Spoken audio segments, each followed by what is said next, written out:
Okay, I think we are good. Just need to set up the doors. Timer pointer. We're out of 4. Thank you. And then timer is going to be 45. 15.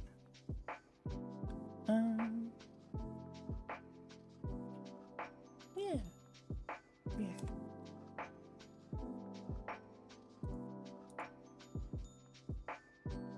Oh, why is...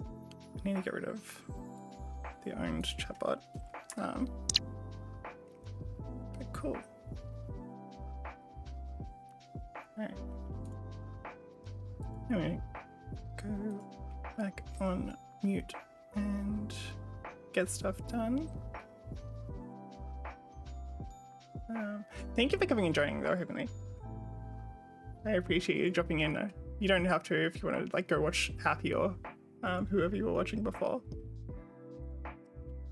This one's just me going to be testing out what it's like to stream for a longer time. Even though it's not even going to be a long time, it's just going to be like 4 hours or so.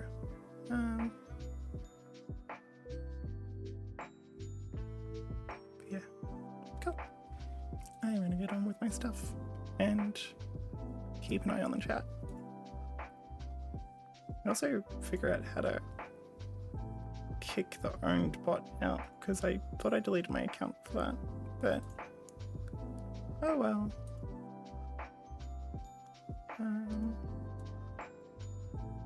Yeah, it's so weird. Okay.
Hey, Fireboy.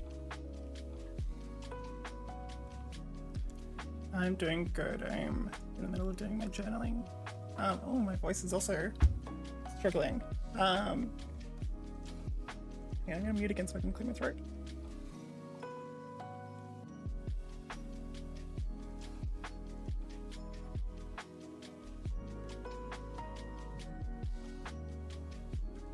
I don't think that got any better.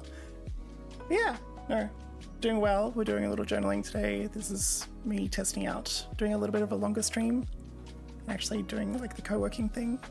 I've only done like shorter ones so far. Wow, my voice is actually dying. That's so weird.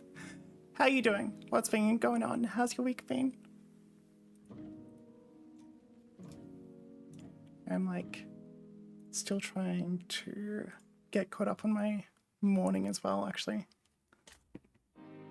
I did a little bit too much of random stuff that I added in without actually meaning to, and so I'm running a bit behind today.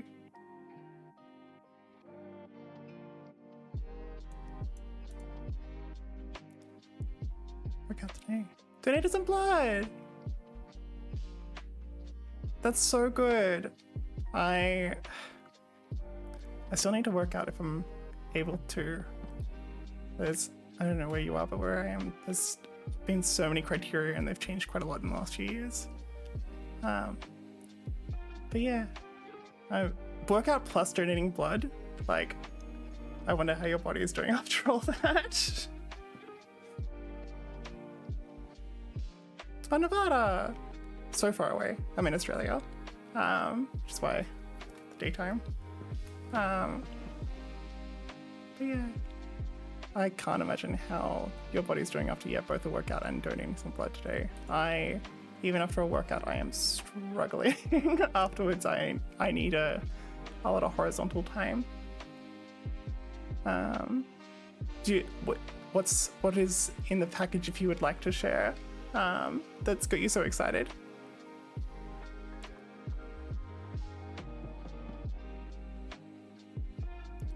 Oh, I've because I know there's a difference in it, but I don't in what they extract or what they separate stuff out into. Sorry, what? A forge for blacksmithing. Oh, this is why I've been enjoying streaming. It's just the random stuff that people come in with. I am so hyped on this. I really need to know more. Do you mean a straight up furnace-y forge thing? And the anvil, all the bits and pieces? Wait, this take 2 hours far out? Is it just because I have to run it through and then put it back in or something? Are they doing a sort of infusion-y kind of thing? That's wild.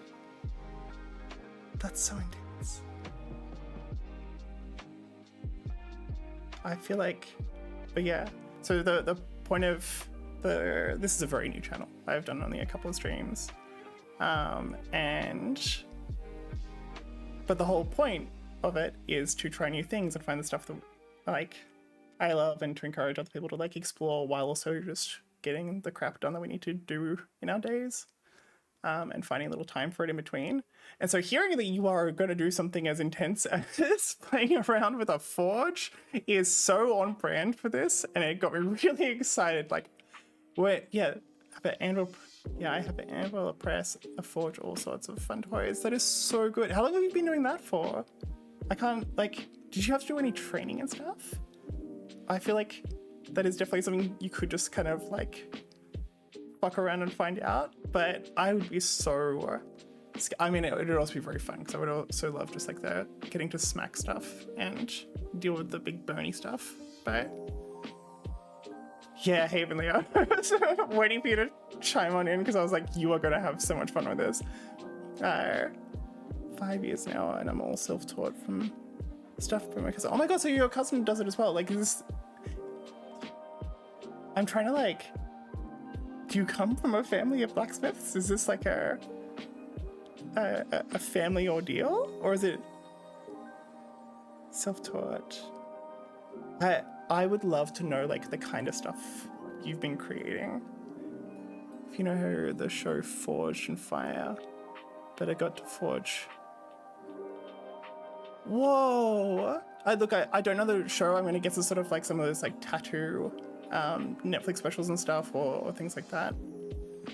Just you, cousin, and your uncle. That's so fucking cool, though. I'm gonna write. Hang on. It's my little. I've been collecting any recommendations that people put in here. But yeah, like, what's the kind of?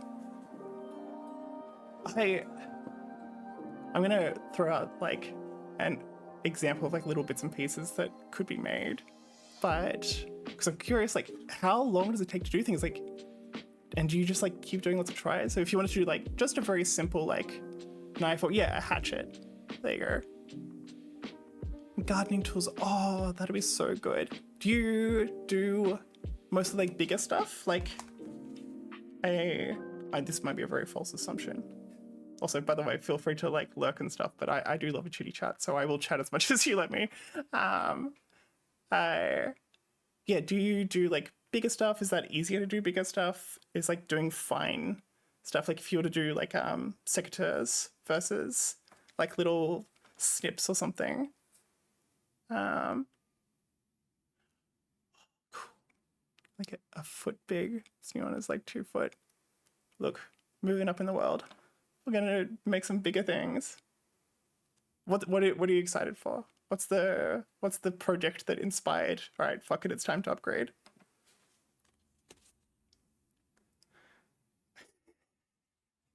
I love the only at the start of that sentence because I'm sure those things sound expensive to buy, but the only and $700 was a fun one to read. Yeah, I was about to say that's not a small amount of money. But yeah, like that's gonna what inspired that? What was the project? Why? Actually, and yeah, further, like beyond your cousin and uncle doing it, or even including your cousin and uncle doing it, like that takes a lot of energy, that takes a lot of effort. That's 5 years of doing that stuff. That's a lot of money put in. I'm gonna guess like you really were trying to like push and like figure stuff out and move through things, and you probably made mistakes. I would be surprised if you hadn't damaged yourself a little at points. Like, why? What? I love hearing like what drove you to do all that sort of stuff? Like, what drove you to actually go and enjoy that and find that something you wanted to do for so long and wanted to do so much more that you upgraded and spent that money? Hearing the little whys of why people are doing stuff is really interesting. Because so I want to make more camp knives, bowies, machetes. Oh, I've got friends that used to do bush regen, and actually one of them still does. But that's so cool. I'm gonna guess trail rehabilitation is similar to bush regen here in Australia, where it's like going out and like clearing paths and stuff, but also like making sure that's done in a sustainable way that still like keeps the ecosystem, keeps care for everything and all that sort of stuff. Do you live like near a lot of forest there? I go to call it bush. Oh, Zoom roll. I love a Zoom roll. Like, ever since the Pokemon 2000, was it Pokemon 2000 that had was it the original Pokemon movie? I can't remember which one had. Yeah, right. That makes a lot of sense. Oh, there's a podcast. I think it was about that area, about checkerboarding. And I'm very curious about your thoughts on that. But yeah, favorite Pokemon. I've got a couple because I kind of go by gen rather than the like an overall. I have Eevee and Pikachu on my rips. They're dressed up in little onesies of each other. They like and Havenly actually from the chat got me this. So Eevee and Pikachu and stuff. They are some of my like very classic favorites. They're like Oh, it was painful as hell. I was bawling, crying. It was a lot. I had to stop for the night and come back in the morning, and I thought that would help, and it actually made it worse. Um, like full, deep, bright color as well. It was a lot. Um, that sounds like my spine. Yeah, spine would be awful. Like, and that's one of the ones I'm hoping to get in the next year or two as well. And I'm just like, I'm terrified. But yeah, I think Tinkerton is probably my like Paldea favorite. That or Clodsire. Um, I've got my Bulbasaur behind me. Uh, and Cyndaquil would be my favorite from like Johto and stuff. And I really love Swampert from Hoenn. Um, Palafin is Palafin is absolutely amazing. Do you specifically like it for the mechanic, the like, or like the aesthetic of like the superhero one? I forget what it's called. The form. Yeah, the Mudkip memes were great. But yeah, Swampert, I love so much. And we've got, cause I don't know if you play Pokemon Go. Oof. I I I've always wanted to play competitive, and every single time I try, I'm like, I can't keep up. I just can't figure it out. Um, but yeah, I absolutely loved Swampert. It was like the one that I always picked. Um, like the third gen was the time where it wasn't just like me and my older sibling playing, and like me borrowing their like Game Boy and stuff. It was like the point where I had actually like gotten some money together and bought my own, and was like playing with friends from school and stuff. Um, and I absolutely fell in love with that generation, and I'm so excited by Fire Red and Leaf Green coming out soon. Um, 1 second.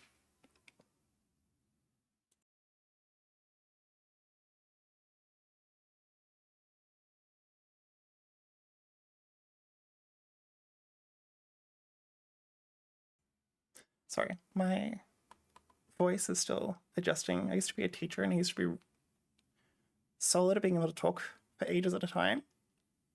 Not anymore. Absolutely not anymore. VGC's made me want to cry with the EVs. Yeah, because if you used to do it like a while ago, especially it was like back then, you would have had to do the grinds and stuff for it all. Like it's not like today where you can just like go to the hyper training and doing all that sort of stuff. Like you would have had to like go and do all the breeding. Teacher like adult education, not in like high school or primary school or something. Or I forget what you guys call it over there. I know you got high school, but I can't remember. I think it's middle school, and then I forget what the little one is. Kinda more. I think over there they're called trade schools. Um, Doing that kind of stuff. So I used to teach programming and design and business at like one at a boot camp and two at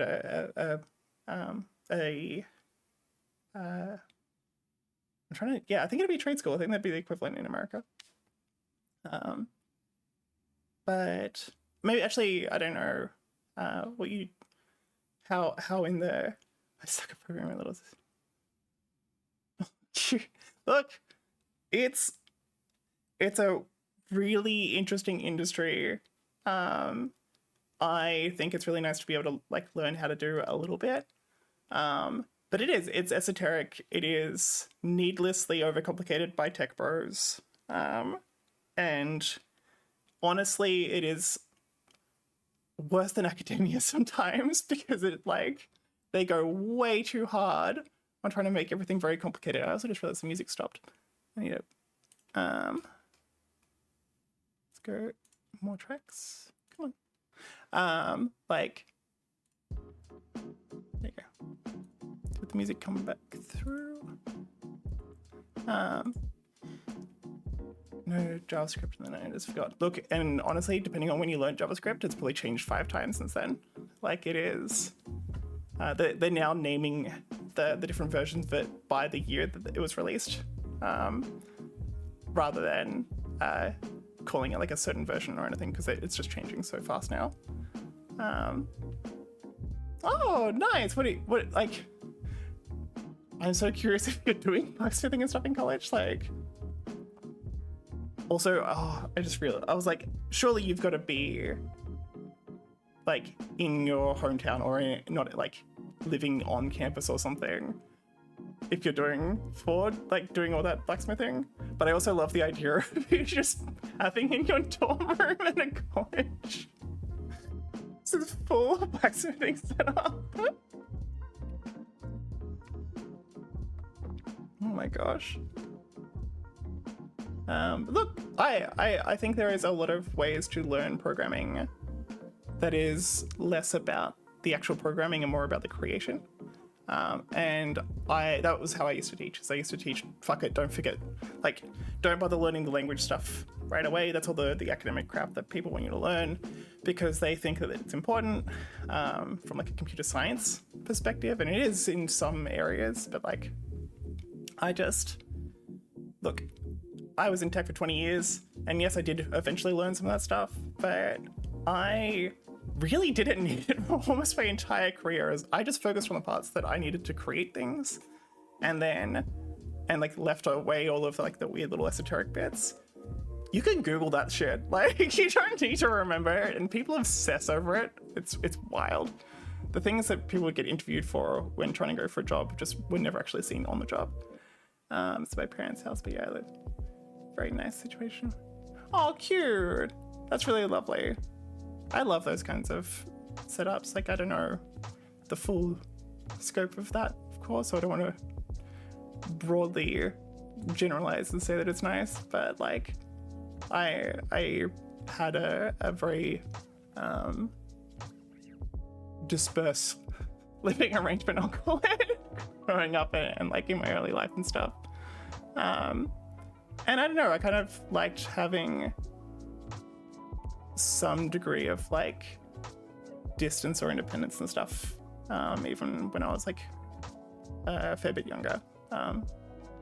So yeah, it's nice to me. Oh, well, we love that. Okay, cool.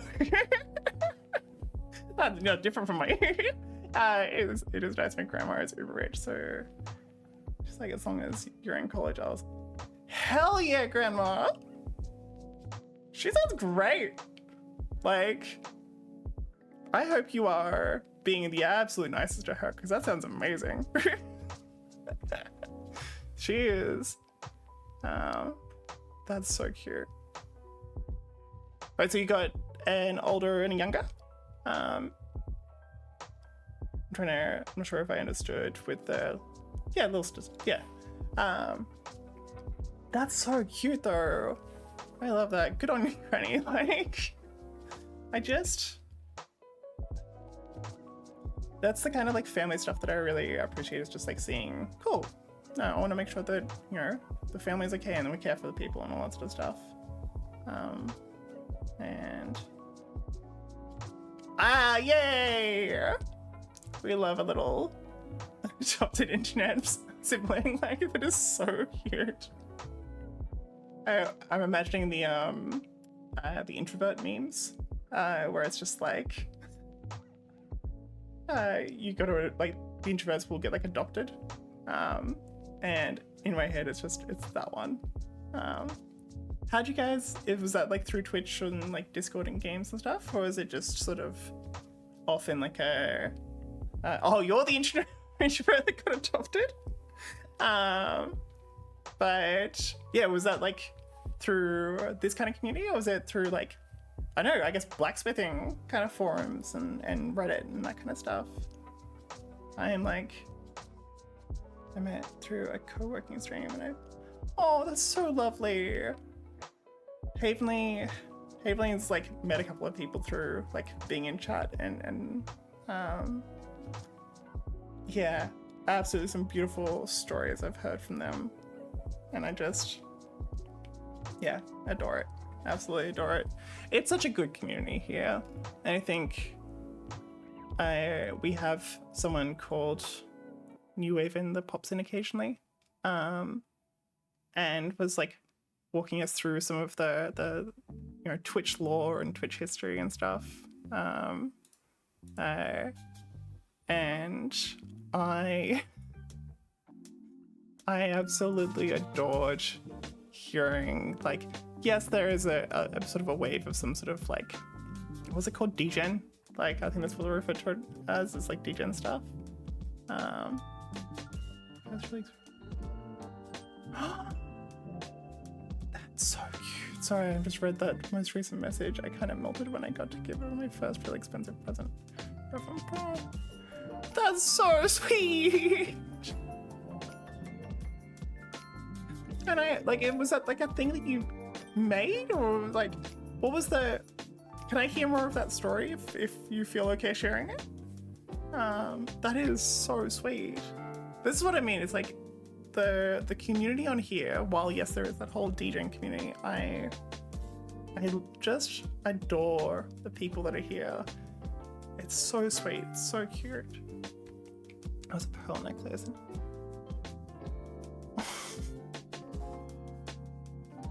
You're doing so good. That is so sweet. That's a beautiful act of care, especially at like an important time. And I like, whatever the situation was, even if they were doing real well, but especially if they were like having a hard time at school and that kind of stuff, like that can be such a huge moment for people. Like, that is such a beautiful little act of care there. I absolutely do. And the fact that you like, went out and like said hi to them and stuff, I adore that. I love that. No, the point. Yes, good. We all need to bring everyone in, and so we have our little D&D party. That's always the goal. Is you gotta get enough for like to be able to run a campaign. That's always like we gotta keep an eye out on. But yeah, that's really sweet. You guys like have like a group that you're playing with now online and that kind of stuff. I was DMing a campaign. Was it last year? Actually, it might have been the year before. Fair out, time's gone fast. And it was really gorgeous. It was really beautiful doing the Witchlight one, but with like, I'd made a bunch of like customizations to it. And I absolutely loved it, but unfortunately the group fell apart because people were dating, and that made everything complicated. But that was fine. Oh, cute. Are you gonna like? Are you talking like little resin dice and stuff? Like getting like new resin cast dice? Here we go. Shit. Oh, poor dude. Oh. That is, not being able to get out of the house and like being stuck in there. That's not very conducive to being able to actually catch up. I feel like it's so. I'm gonna guess this was potentially a while ago where. Oh, stained glass, that's so cute. I'm gonna guess this was like a while ago, or like they didn't have access to like a stable connection and stuff to be able to like properly get in online, or are you guys like a very strict like fully online? Oh, yay, thank you. I'm trying very slowly to build up those follows. That means just so much at the moment. But yeah, that's rough. That's a tough one. Maybe stained glass was star themed. Oh, that's really sweet. I feel like you are fucking absolutely killing it with the gifts. That is our. I've won one in for the one online one in. Okay, cool. So at least like. Yeah, right. I was like, hang on, wait.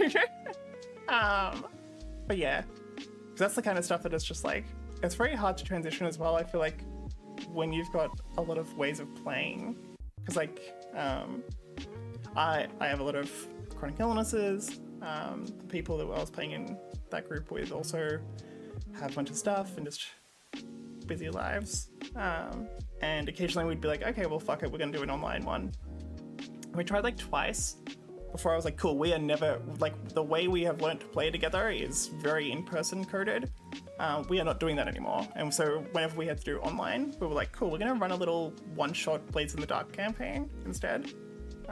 Which was always fun, because it usually ended up with Duskfall on fire because everyone was throwing random crap everywhere, which was hilarious. 5 people over in, unless he selects us. Yeah. Yeah. Those are so painfully strict. It's just... yeah, I got feelings about that. Just let people hang out. Like, if you're gonna confine them, at least let them, like, see people there. Whatever. I have a lot of feelings about, like, how people are treated when they're under house arrest. Like, it's so rude. But yeah, is that still what I feel like? No, you're all good. That's actually the general hobbies overall are like, yeah, gaming and writing and like doing little, I love my little origami and stuff. I love doing like little crafts and bits and pieces. I really struggle to find time to do a lot of my little crafts, or like the encouragement. I usually find myself sort of like boom and bust in energy, and so I forget the hobbies in the middle. And so a lot of the time it is playing games, because it's usually the one that, you know, creates some dopamine and wakes me up and do all that sort of stuff. So I play Fortnite with Havenly quite a bit. And sorry. Otherwise, yeah, was playing Pokemon ZA and realized I've fallen off. Yes, I am very much like any game from Nintendo, like that is on the sort of like, yeah, Pokemon Zelda side of things. I fully started just chatting and forgot the Pomodoro was going on. That's okay. Well, we've got the break now, and then next one I might heads down for a little bit and finish the journaling and stuff. But yeah, I play a lot of Nintendo games, so yeah, Animal Crossing, Pokemon, Zelda stuff. Not really into like the more serious side, like Metroid and stuff. It's just not something I've ever really played. But oh yeah, wow, I have 6 viewers. That's wild. Yeah, not something I ever really played. But these days I'm trying to work that out. Like, what should my hobbies be? What do I like? What is the things that I enjoy? That was kind of part of why I started this. Is I really had a tough time in my career for a while there, and overworked myself, and had some very poor experiences. And so I did a bit of a life reset, and I quit everything. I want to play Pokemon so bad. I see the streamers doing it so often. So it is like on my list. Once I want to do Fire Red and Leaf Green, once I've like gotten used to these like longer streams. But Pokerogue will probably be one of the follow-up ones.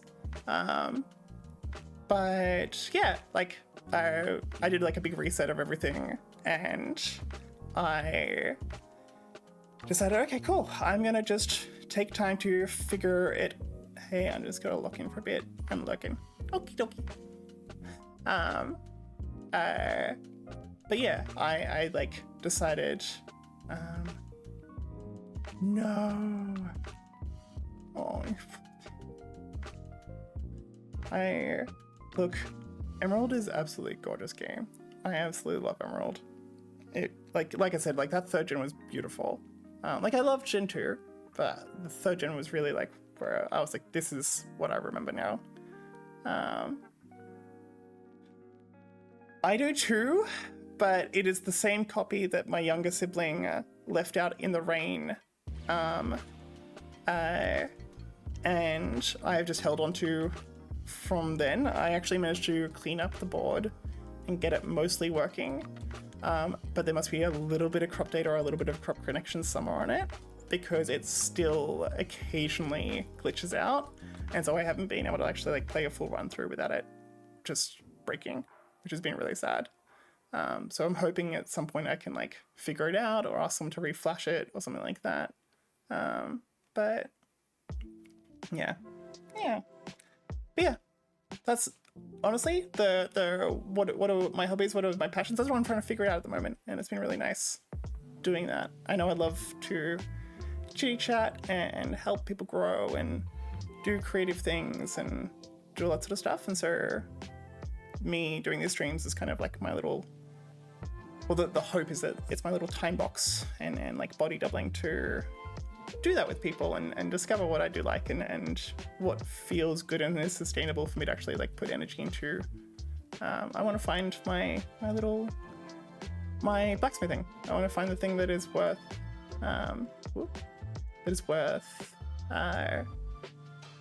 putting that time into regularly and actually having something that I can like return to and is brings back energy and stuff, because I kind of let that slip for a long time there, which was sad. But yeah, so I'm really excited, and that's kind of like where I'm hoping to play around with a lot of stuff over the next couple of months. So far, rediscovering writing has been really nice, and yeah, I feel like streaming has also been a really nice opportunity to just have little chit chats with people, because I just love having little chit chats. I actually caught up with a friend that I haven't really hung out with before. Like, we kind of know each other through other people, but I just wanted to hear their story because I hadn't really like gotten a chance to like properly talk to them in depth. So reached out, was hanging out, and yeah, it was really nice. It was really good. We were both absolutely brain dead from the heat though, and we went to the pub and we ordered some food. We got our number, but we completely forgot to grab the drinks and wait for the drinks. But yeah, it was wild. College is a club fair tomorrow. Oh, like where all the different like clubs and stuff come together. Far out. That's what I want. I want that. I just want to be able to go and hang out with all these kind of like random little clubs. Be able to try a bunch of stuff out. That is absolutely amazing. Wait, I also like realized I only half spoke to the copy of Yellow thing. Like, how did you find that? I figured like surely eBay and stuff has some, but like $120, to me that sounds like a very rare thing. Like I hold on to that one that I've got for dear life. It sits in like my treasured memories box. I'm like, I'm impressed that you managed to find $520. Like, that thing is beautiful. You are so fucking lucky. That is so fucking good. Oh my god. Yeah. That is so good. I am like so happy for you. So yeah, but you've gotten a chance to play it though. You've gotten a chance to like, when you had your Game Boy Charger. I had like the Game Boy Advance sitting in there, but unfortunately that one has like fully died now. I don't know what's going on with that one. Oh, that's amazing. So my housemate works for not sort of similar kind of deal, and they've got a whole thing of they're not allowed to like buy anything until 3 days after it's come through, and they're not allowed to like put it to the side or hide it away or anything. I'm not sure if like yours was that kind of same deal and you just feel like really lucky. Oh, some terrariums for your plants and stuff. That's so good. You really, yeah, lucked out with that one. That's a good one. It's also just such a good job for getting little bits and knickknacks. I absolutely love that. I hope it was like, yeah, I hope you got some good stuff to like decorate your room, decorate what, the rule bits themselves and part of the thrift store seller hours. Oh, that's a really good worker. Yeah. I guess because you probably wouldn't have seen so much of what was going on in the back, but you would have just seen everything on the floor really quick. That's so good. What kind of, when you say terrarium, like, were you making like little, like, not the, well, maybe the self-contained ones, but making like the little mossy stuff and like doing all the bits? Yeah, they made me work. Look, I'm not gonna lie, I'm seeing some patterns in some of the hobbies and work. I'm hearing molten metal, I'm hearing very, very hot fire, I'm hearing live electrical wires. But, oh yeah, cool. I have my little like terrariums downstairs. I try to do like, yeah, the moss ones and like little ecosysteming kind of ones. Nah, I feel like you need to be very careful with those and be very like particular about how you set them up. All of mine died. Where one of the places I worked, that was like a little activity we did together. And I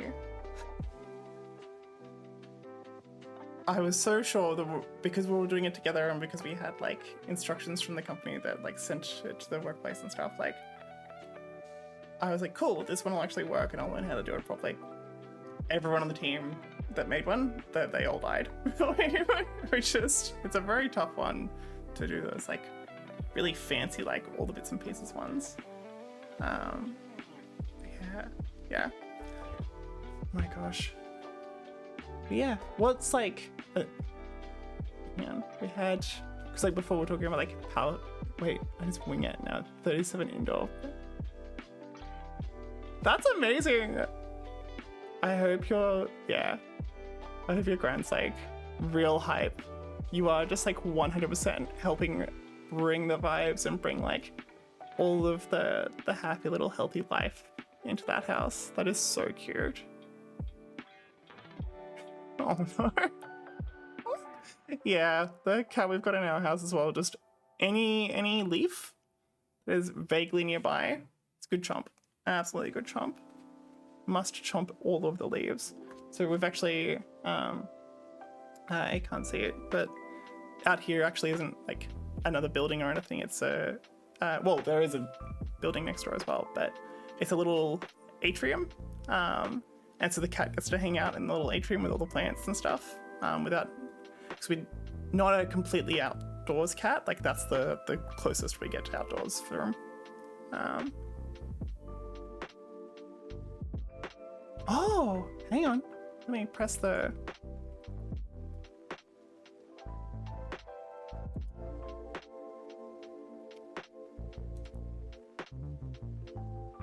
Zoom in.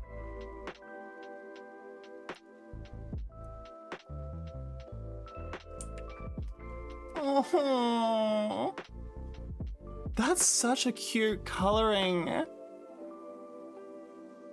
That is adorable.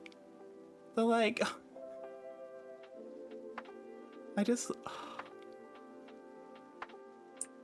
the super like multicolored cats absolutely capture my heart. Like I love the cat that's in my house. Absolutely adorable, beautiful, beautiful boy. One of my favorite little bits about him though is he's a like completely black cat, but he has just one, like not even tuxedo cat wise, like just this tiny like little like less than a centimeter circle of white fur on his chest, and it is, I don't know, just so adorable. But your cat looks so gorgeous. That is so sweet. The like black streak on the nose as well, it's just so cute. I can't. A previous cat we had was just like not super colorful, but just like some like beautiful variation of just like the grays and blacks and like little bits of orange and stuff. And I just, yeah, adored him so much. Who's a very good boy. Just, I love cats. Cats are amazing. Is it just the cat you've got, or have you got any other pets and stuff as well? I've had, like, while living my own, I've had just have her. Yeah, cute. I've only ever had cats when I'm like living on my own, but yeah, always wanted a pet when we were growing up. We did have like rabbits for a little while, but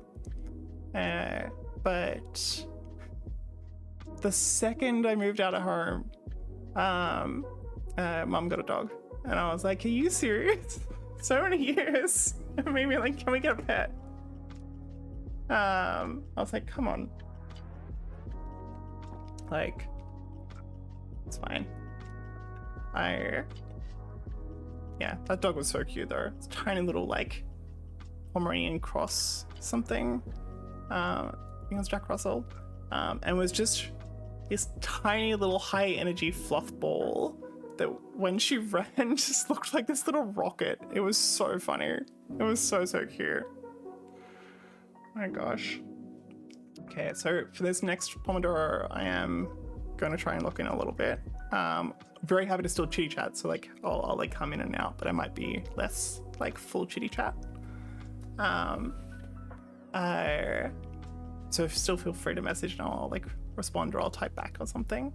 But yeah, I very much appreciate having like, yeah, please always welcome to come back, whether you're having little chats, whether you're lurking. I really want to make this a very comfy, cozy, happy space for, yeah, getting stuff done and being around other people that are passionate about trying stuff and doing bits and pieces that, you know, feel creative and feel good and that we like have learnt that we like to do and enjoy for ourselves and stuff. But yeah, still feel free to keep chatting. I'm just probably going to be chatting in the I need to turn on the auto progress thing. I'm gonna be probably chatting in the chat, or I'll occasionally jump on mic. Yeah, thank you so much, Flowerboy, for chats, and I hope this next Pomodoro goes well. And anyone else is listening in as well and just lurking.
Hello, hello.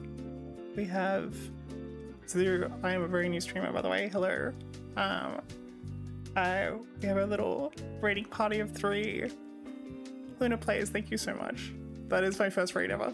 I adore that. So for those joining, hello. For those joining, yeah, I'm a very new streamer. My entire want with this stream and with this channel is to encourage people to try out things and find what they want to do and find out what they like. Because I really struggled. Yeah, this is my first raid ever. Like, I am so hyped, so please, like, thank yourself and, like, realize how exciting that is for me. Just, like, 3 people I don't care. Like, that's still so huge to me. Like, this is actually the first time I've been streaming for more than, like, aiming to stream for more than, like, an hour and a half as well. Like, this is so big. Thank you so much, Luna. Like, this is adorable. But yeah, my entire point here is, like, I spent a very long time destroying myself in my career, and being treated very poorly, and I didn't get a chance to really pay attention to what I like to do and what I enjoy and work in a more sustainable and community-driven way. And so I'm here to encourage people to do the stuff that they need to do and come work with me and enjoy the time working with me and have a little chill vibe, chat as much as you like, while also, yeah, figuring out how to find little things to try and fit in between all of those productive things, fit in between all the other stuff. And yeah, so a lot of the stuff that I'm trying at the moment is streaming, and really enjoying learning about that and learning how to do all that sort of stuff. I was very lucky because I used to be a teacher, so I'm very used to talking a lot in front of people. But yeah, I just want to say thank you and welcome. Like, please chitty chat as much as you like. And I would love to hear about, you know, how people's week has been and, like, what you guys are actually trying at the moment and what you guys have been, like, wanting to try and learn and why. So I had to be more specific for this earlier as well with Flower Boy was, when I say teacher, I don't mean, like, I'm not sure everyone's from, we call it primary school and high school here in Australia. But I was like a adult educator. So I was doing like trade school kind of stuff, if that is what you guys call it wherever you are. Teaching programming and design and business and stuff, because that's what I did for 20 years. So yeah, I was teaching that for quite a while, and really enjoyed getting up in front of people and just helping them out and getting to explain things in ways that made sense rather than all the esoteric crap that comes with the tech industry. And yeah, so I got very used to talking in front of a bunch of people. Also did like a lot of talks, like on like a conference circuit and stuff as well. But yeah, I would love to hear how people's weeks have been. What are you guys up to? What are people's tasks? Please feel free to use the Super Sweet Bot. I am still, it might not fully work. I don't know if I've messed anything up. It seems to be working. But yeah, let's read through. Yay, okay, cool, Flyboy, thank you. Thank you. I'm so happy for you to actually get that charger. And I'm still amazed that they do that kind of like system. We don't have, at least I don't think we have anything like that here in Australia. I just finished doing homework on the stream. Yeah, look, it is a fun one trying to, that's sort of what this stream is actually about today, was like me learning how to balance doing the stuff that I need to do while also still engaging with people and getting to enjoy moments like this, which are incredibly bloody exciting. Oh, thank you.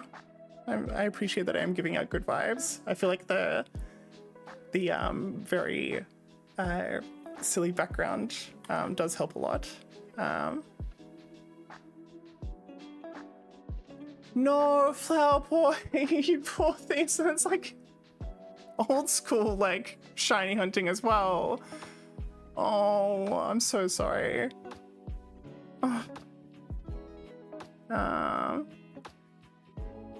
yeah, that is because I would it would have been like full odds or like do they have shiny? Because back when I was playing, I didn't know the existence of this stuff fully. There's a full likelihood that I thought it was a glitch or something if I ever saw one. But yeah, that would have like been full odds shiny tentacle. I'm so sorry, dude. But yeah, Luna, I hope your stream went well. Doing homework on stream sounds, yeah, balancing the engagement and the bits and pieces, I'm sure is fun. Oh, is your Swampert shiny? That's wild. Oh, you did well.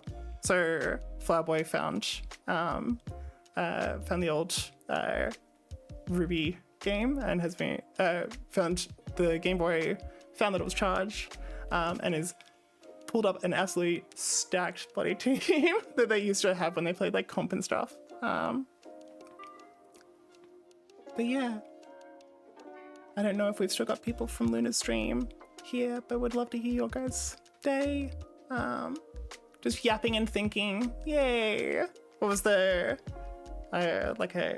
I said, I've got in my little title and stuff, I've got perfectionism, passion, and burnout and stuff on my brain at the moment. What was some of your yaps and thinks about? What was some of the like bits that came up while you were getting to enjoy having little people keeping you company while you did your homework and stuff? I absolutely adore the whole little like, here's just these people that exist in chat and get to come and do things with me. It's absolutely adorable.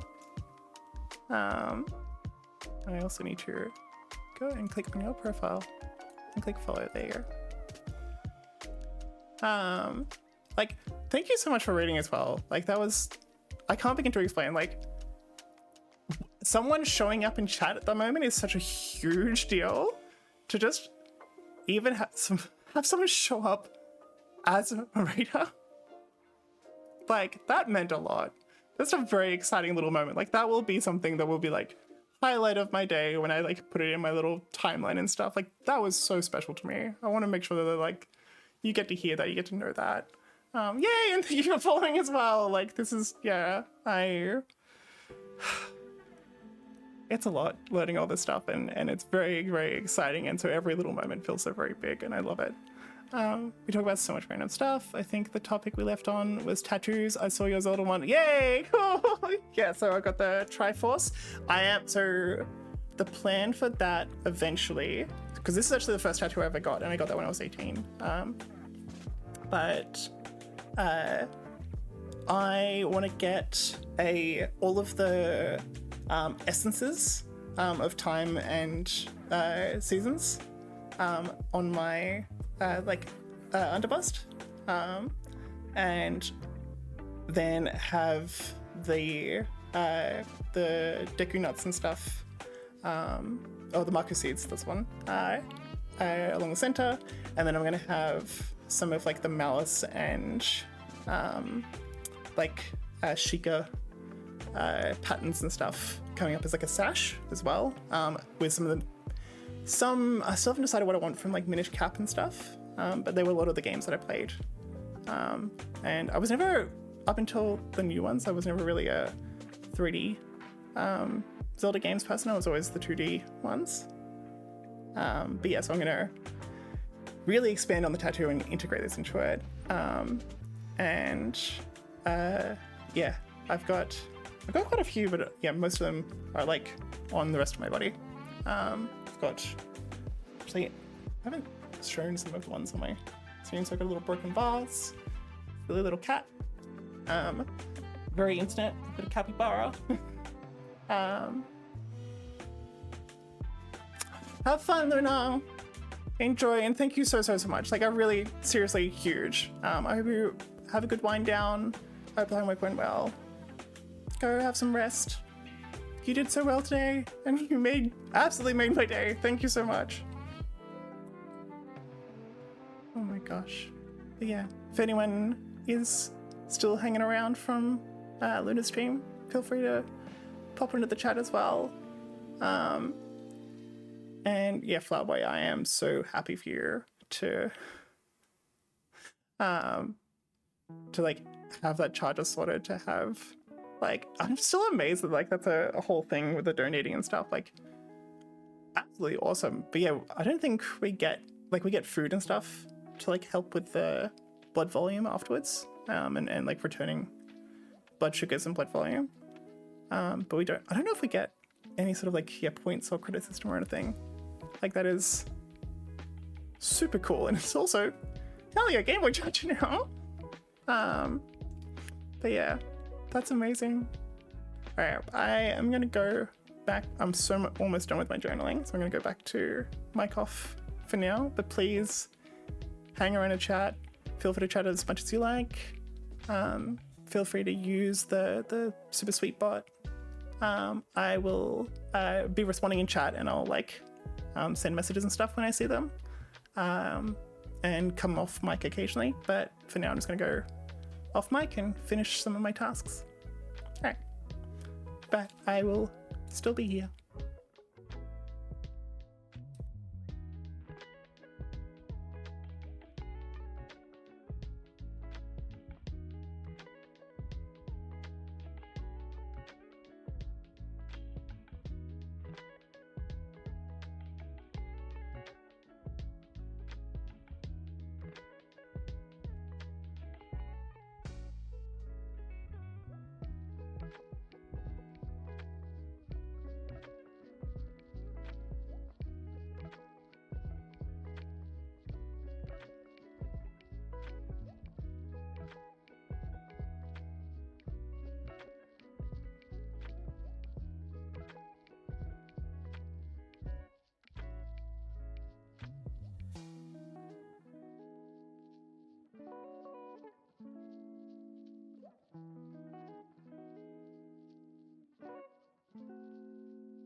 Hey channels! You're getting the same privileges as Havenly. Stream's going really well. I've been like on and off mic because I keep having little exciting moments of people joining and stuff, because this is all very new and all very exciting. We had a raid come and join us. Like, it was like a little one, but they're like, that was just huge for me.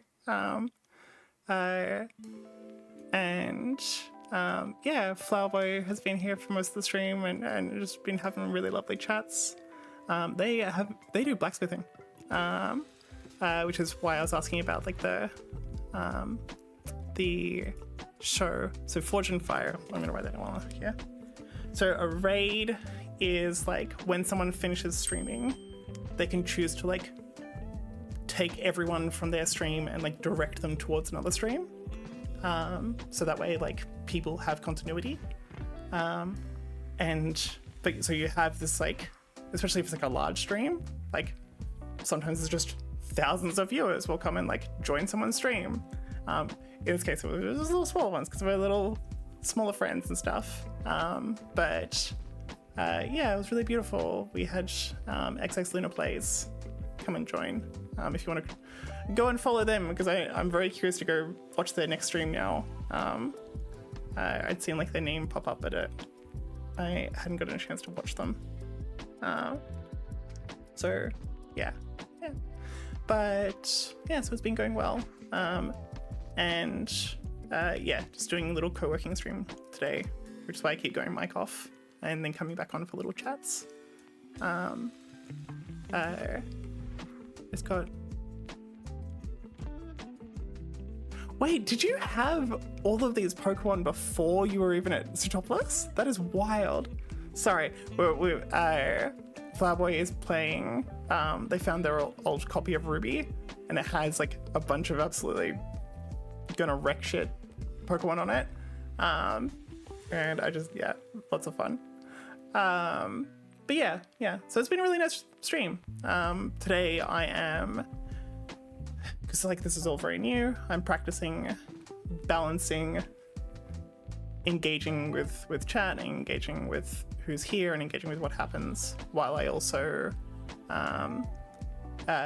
like do the co-working stuff, actually sit down and focus during the Pomodoros. But because this is all very new to me and I'm all very excited, I keep getting distracted during the focus periods and coming to go chat. But that's okay. That's why we're here to learn and to practice. And also, I don't know, I want to give myself that excitement. Like, this is a new thing for me. This is a very exciting thing for me. So I like being able to chat with everyone and enjoy stuff. But yeah, I think when I might have explained it to you, you know, like game time conversations, but the whole idea of what I'm doing with the Cinders thing. I need to know what diabolic last strategies I was playing with Flash. I need you to go back, Flowerboy, and look up like some of the most like cooked like metas that existed back then.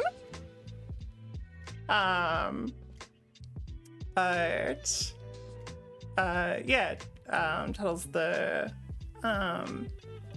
whole point of like this channel is just to, because like I had a real rough time after 20 years in tech, and needed to reset, and this is my way of being like, cool, I lost a lot of like what I know about myself and know that I like and stuff. This is a chance for me to get on with the stuff that I need to and work with other people beside me and enjoy that community and vibe and just having people around, working together. The co-working category in Twitch is adorable. And at the same time, getting to practice and try things that I've never done before, or I think that I might like, or I've thought about for a really long time.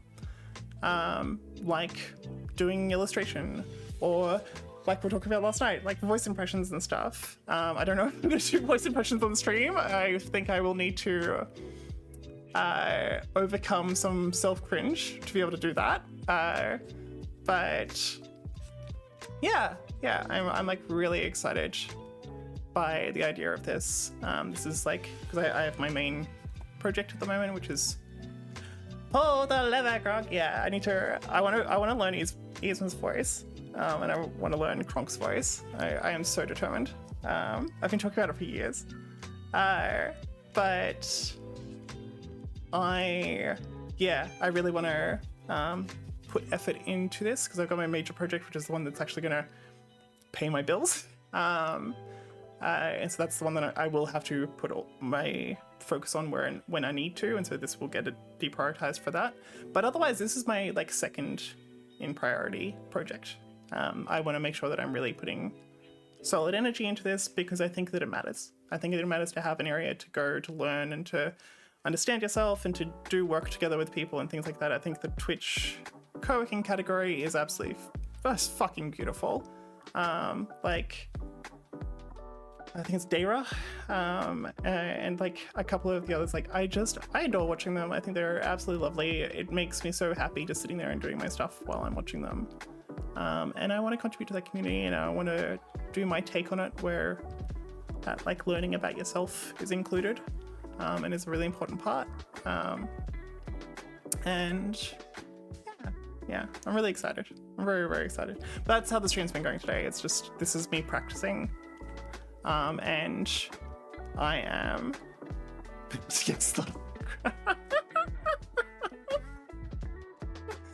Wait, what do you have again? You got Swampert, what was it? Swampert, Magneton, Breloom, Uh, I've forgotten.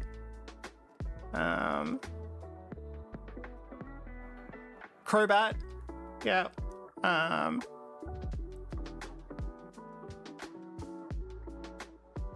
I feel like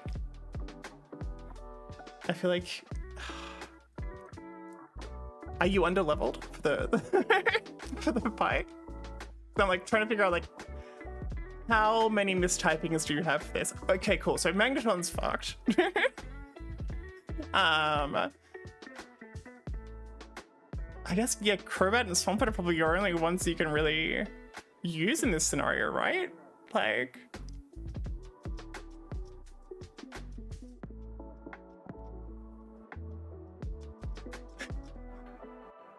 I foresee a Pokemon Center trip. What did I do in tech? Yeah, Chuddles is a more recent friend through Havenly, and I'm realizing sometimes I don't talk about myself all that much, so Chuddles might not have heard my stories, but I started off as a designer. That was 20 years ago, working for a little design studio in the town I grew up, or one of the towns I grew up in. And we worked on like the AIDS, American AIDS Foundation site and stuff like that. Like I got to work on some really cool projects. And around that same time, I also was working on just doing like little projects for little businesses and stuff that were like programming related and like doing IT work and stuff. This is all very early days. I was still figuring out what I wanted to do in like that area.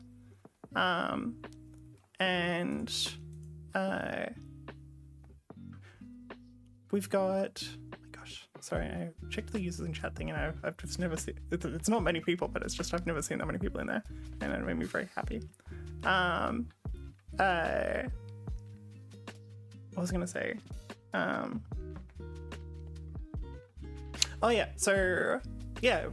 did that for a while, and that kind of mix of like running my own business, doing freelance stuff, doing design and doing programming kind of just stuck around. And I predominantly was a programmer for a good chunk of my career, like probably the first 10 years or so, and that was where I did a lot of focus throughout like the rest of that. But the second half was incredibly mixed. Like in that time I ran multiple different businesses. I worked as like a consultant for some very big things. I really did a ton of I had a very diverse career, is how I usually put it. A lot of that was around taking the wild amount of like different experiences in different industries I'd worked in, and just generally life experiences as well, and going into companies and going into projects with a lot of skills to be able to solve problems, but also a lot of empathy. And I have a very long history of doing quite well at growing people and guiding people and giving people the care they need to like do good work and get a lot out of it. So I took a lot of my skills, my experience, and my ability to like work with people and manage people to just do an amazing job of basically everything I walked into. And that sounds a little egotistic, but I was very good at my job. And that was just, a combination of people, programming, design, and business. Really understanding like a lot of the related fields like marketing and product and stuff as well. So I did that for 20 years. Absolutely kicked ass at it, but unfortunately I kicked ass basically only at that. And so I really dove in too deep at points. Didn't get much of a chance for some of the other parts. I got very good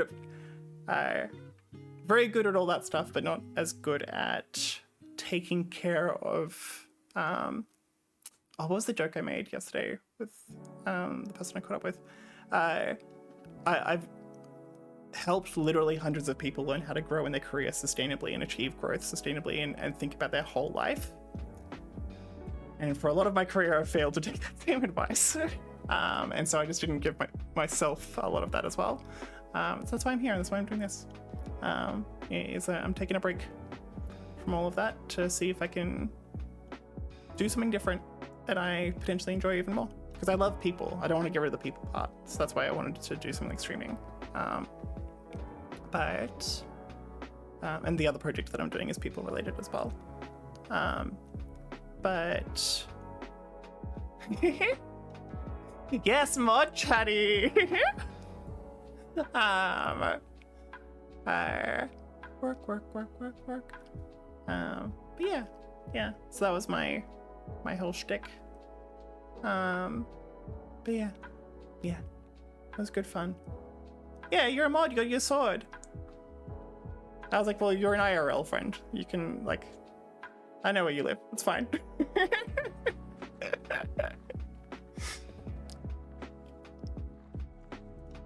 So you get all the fun little tools.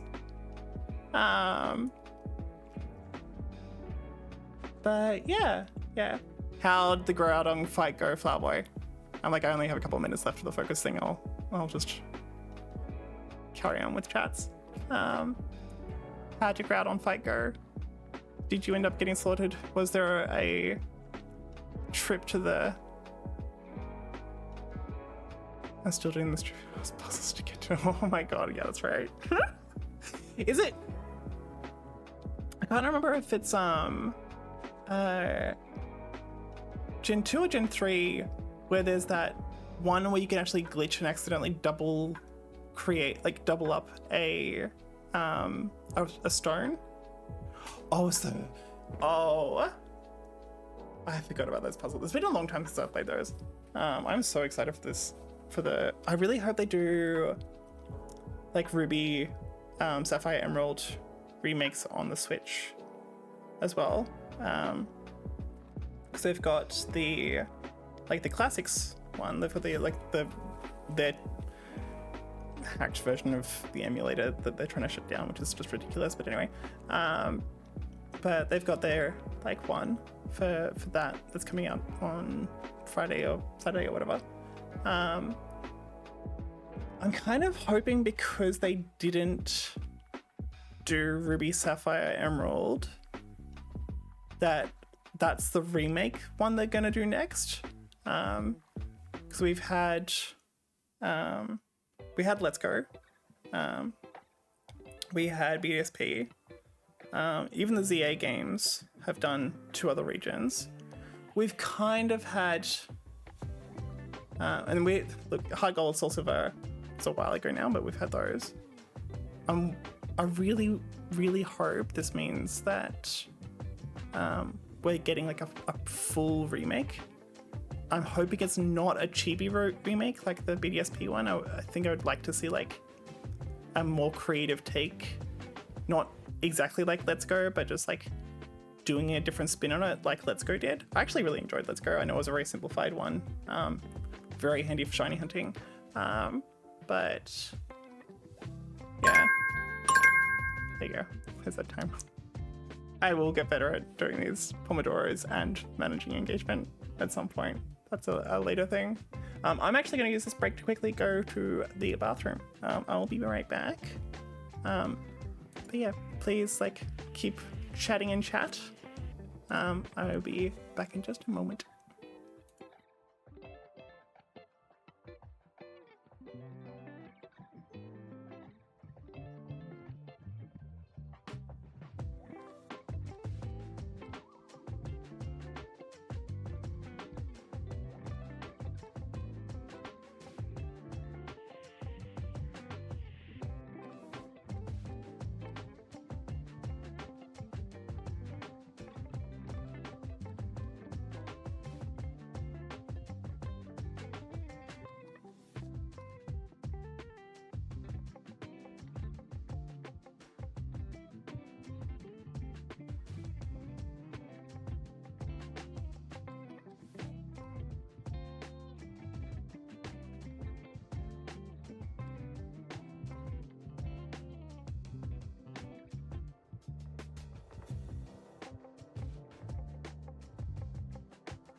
Okay.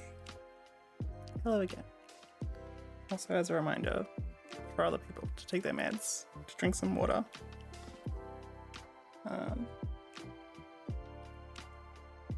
While we're doing the break. So go fill up your water bottle if it's starting to get empty before you forget.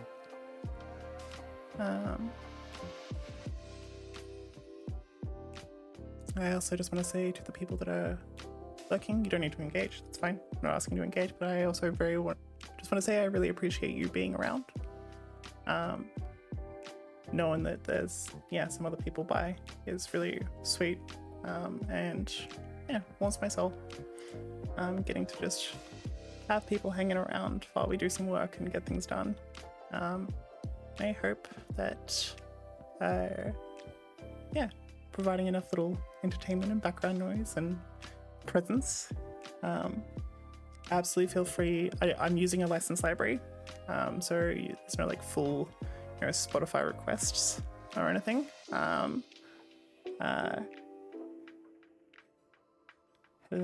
But feel free if you want a vibe shift to make some suggestions in the music.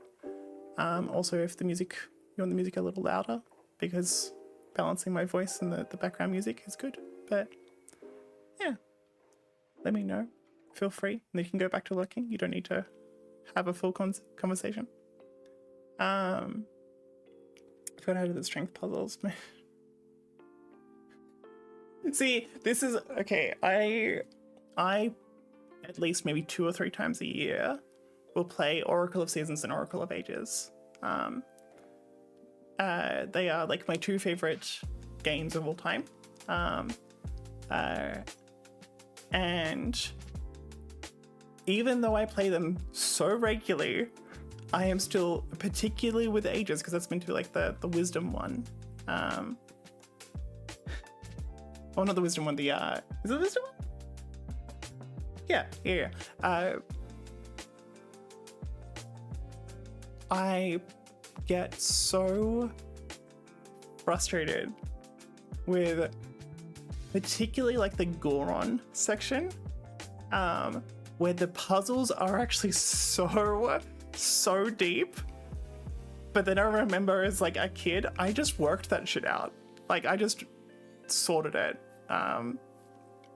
And the same stuff kind of happens when I do like, I know, is it Wallace?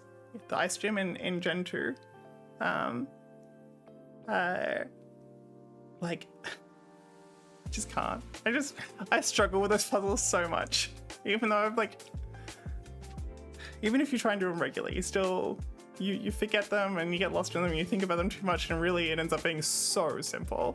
It's so funny. But yeah, how is everyone going today? How people feeling? Where's people's energy at? Mine is a very mixed today. I started the day very slow. I slept in way more than I expected to, because I did stay up a little bit later than I planned, but I had a very slow start to the day, and I haven't fully come out of that yet. Yay! Absolutely hype for your flower boy thing. Like, thank gosh. Those puzzles, sometimes when I get stuck on them, I'm just like sitting there for ages, just like slowly getting more and more annoyed. But wait, is that gonna be one of the final ones before Groudon? But yeah, how are people feeling today? How's people's energy? I am getting there. I really find, because I've been working with a exercise physiologist to help with some of my health stuff, and I find some of the advice they've been giving so useful. And they're really simple things. They're just really, really simple stuff that have been helping me so much. So I deal with like a lot of orthostatic stuff. which basically means that my blood is pulling in my legs when I'm upright or sitting for too long, because my heart wants to reverse gravity and is losing. Get stomped, Maxie. But yeah, like just having a bit of horizontal time where my legs are up above my heart, and like having a cold shower, like little bits and pieces that just have been helping so much. I've noticed my energy improve hugely. Like I'm like I said, still struggling with the morning sometimes, but overall the difference in my like mood and energy and ability to do stuff has been drastic. Like absolutely amazing. I haven't had like this biggest shift in my like energy and life and ability to do things since I like got my Ritalin prescription and got diagnosed. Like, yeah, it's been so nice, so nice.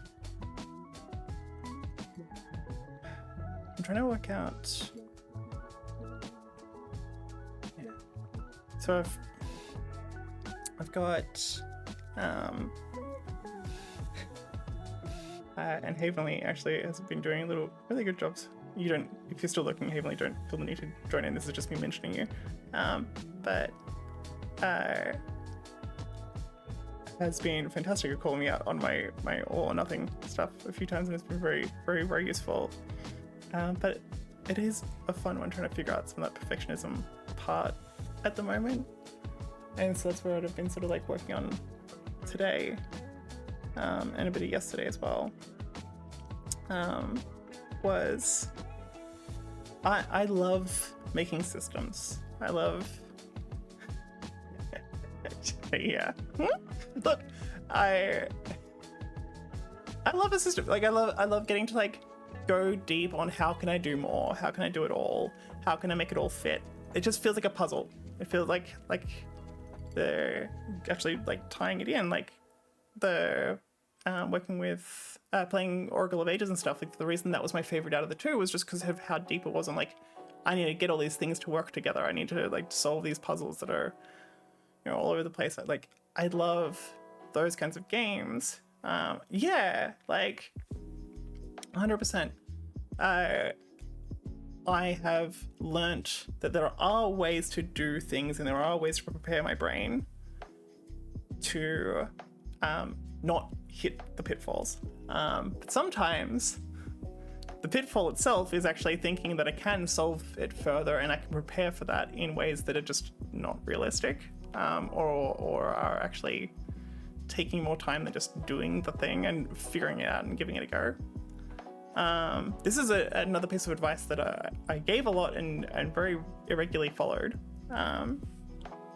which was like, yeah, going and exploring stuff. And sometimes when we are trying to make those systems and trying to like do all those bits and pieces, we sit there and we plan, and we don't, most of the time it's because we don't want to face all the unknowns. We don't want to deal with all the bits and bobs, that we just want a scenario plan and deal with all of the different ways things could go. And I love to sit there and hypothesize about all the ways things could, you know, be taken care of, and all the different ways things could be solved. But the way that I actually used to teach people and any of my reports and stuff when I was like a manager, the ways that I would help guide them through that sort of stuff was like, cool, you have your stuff that's known and you have your stuff that's unknown. The unknown stuff you're not going to be able to fully plan for, even if you kind of have a vague idea of it. You need to go and try it and do it and interact with it before you can figure anything out around it. But the known stuff, go make a plan for that. Go have your system, go have your strategy, but keep it contained only to that known stuff. Once you know more about the unknown stuff, once you've given it a go, you can engage with it and you can like bring it into the rest of the system. And it was this like very like two streams kind of approach. And I've definitely followed it myself sometimes, but like I forget sometimes to give it a go. And so at the moment, that's what I'm trying to figure out today, is like breaking apart what's known and what's unknown. And like giving a little go of like, how should I my big recent breakthroughs in therapy. Yeah, exactly. It's like there's a lot of stuff that we just haven't experienced or don't understand. And like, yeah, grief is a huge one for that, because grief, depending on the context, is so different as well. Like, there is not one single form of grief. Like, and with grief, like, comes like so much unknowns, because you have to go without, like, something is gone or you're giving something up, and so all of these things that you've got in your head, you have to like let it go, and like move, well, not let it go, but like move through it, and figure out what comes next. But that comes with a lot of unknown, and it's really tough. Like, figuring out unknowns in any case is just a really tough one. That's one of those ones that I just, giving it time to realize that, you do kind of just need to be in the dark for a while.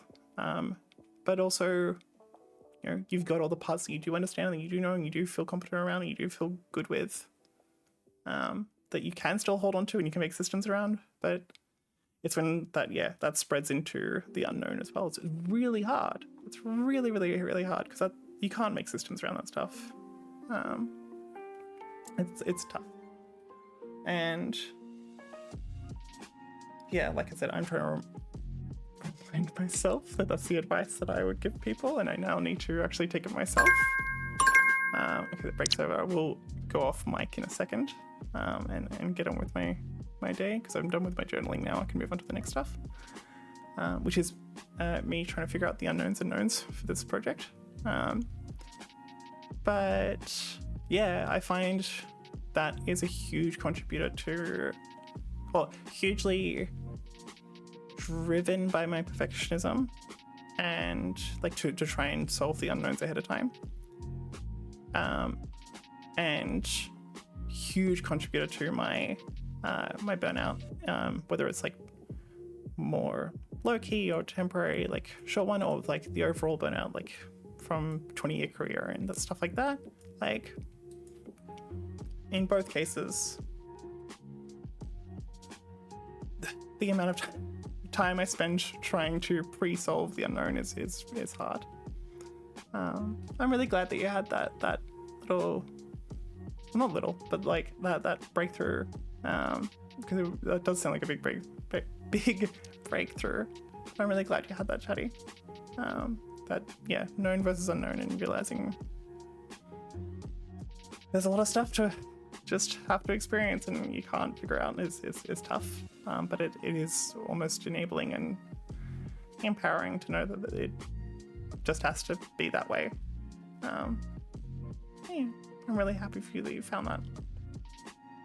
I'm gonna head on to no mic again, but I will be in chat and responding to messages and stuff. But I'm gonna try and do most of this Pomodoro off mic, unless we get like a little raid.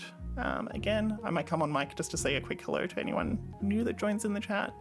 But I'll pop back onto no mic and just move into text chat again afterwards.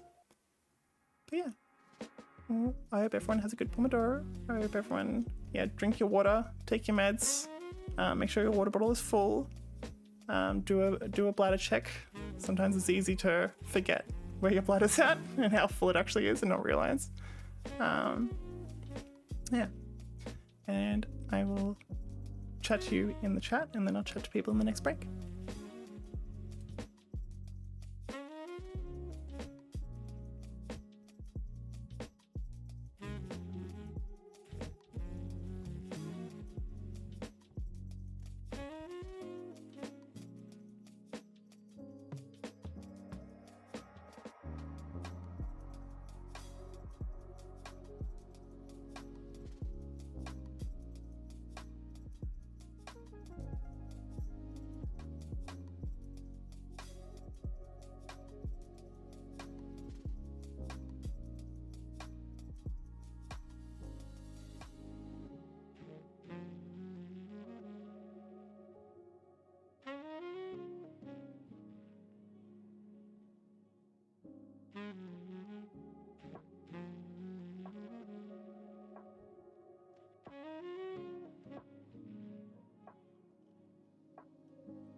Oh boy, I'm so like so proud of you.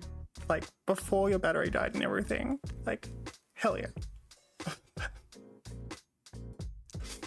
Look, not only did you manage to accomplish that on hard mode, you also, yeah, you got to do the color match. Fantastic. So good.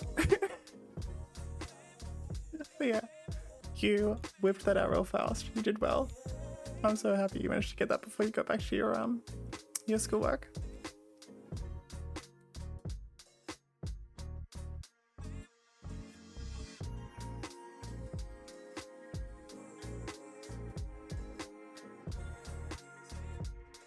Absolutely clutched.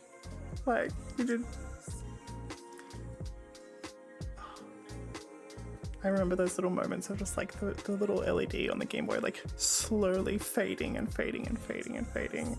And like, am I gonna do this? Am I gonna do this in time? Am I gonna save it in time before it just fades and the pixels on the screen and the crystals in the LCD sort of just like start to shift away.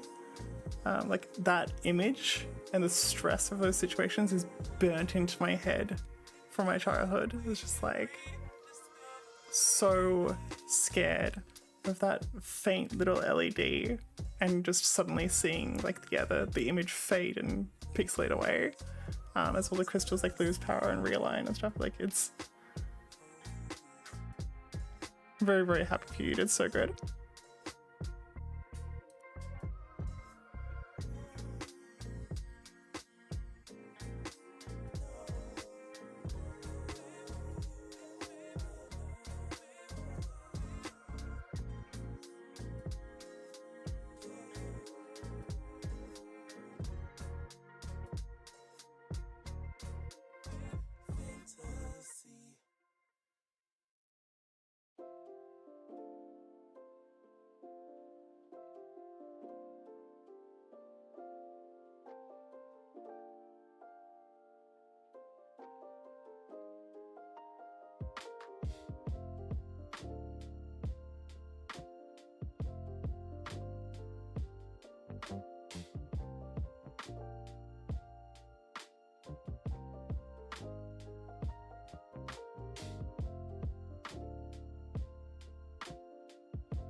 How'd your diving in and focus time go, Havenly?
I do. I find very quick little off mic. I find that little moment of like, I am just wanting to procrastinate. I just want to enjoy my little moment of procrastination. I know what needs to be done. I know the bits I need to do, and I know the ways to get myself to do it, but I just want to sit and procrastinate. I want to stare at the ceiling. I want to pause my brain. I think that's a very good kind of rest. I think it's a very nice kind of rest where it is just sort of like a mental and a sensory rest to just pause. I think that's really good. I think that's a nice way to give yourself something before you maybe give it a try and maybe go to bed. I think it's a really nice way to care for yourself, even if it just seems like staring at the ceiling seems silly. I think it's a very wonderful way to treat yourself.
Alright.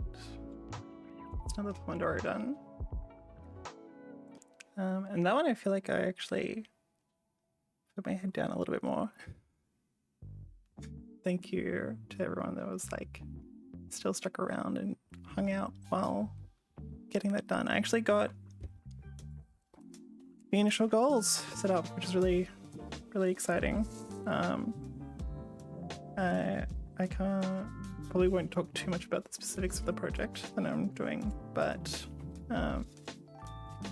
yeah, I've got a very good, clear runway now for what I need to do next, which will be some of my day tomorrow, and maybe a little bit of today. We'll see. Bits and pieces I need to do some research on as the first part. This is a reminder to take your meds, because I need to take mine, to have some water, fill up your water bottle, check your bladder. I forget that I have one sometimes, and then suddenly it very rudely reminds me by being incredibly full, and I have to run off to the bathroom very quickly. So make sure to check in on yourself and your body. Where is my meds though? And how did everyone go? How's everyone feeling?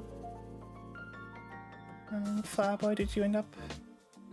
How do you feeling after your ceiling stare? I don't know, Havenly, if you might have gone back to work.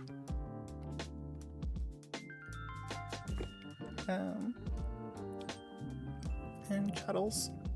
Not sure if you're still there. But yeah, that was really nice getting to sit and still staring at my ceiling. My eyelids are very heavy though. Look, that might be your body telling you what's up. That might be where your brain has to go. Chatters is still here. Hey Chatters. But yeah, there, you can have some little rest moments. Feel free, look, I don't know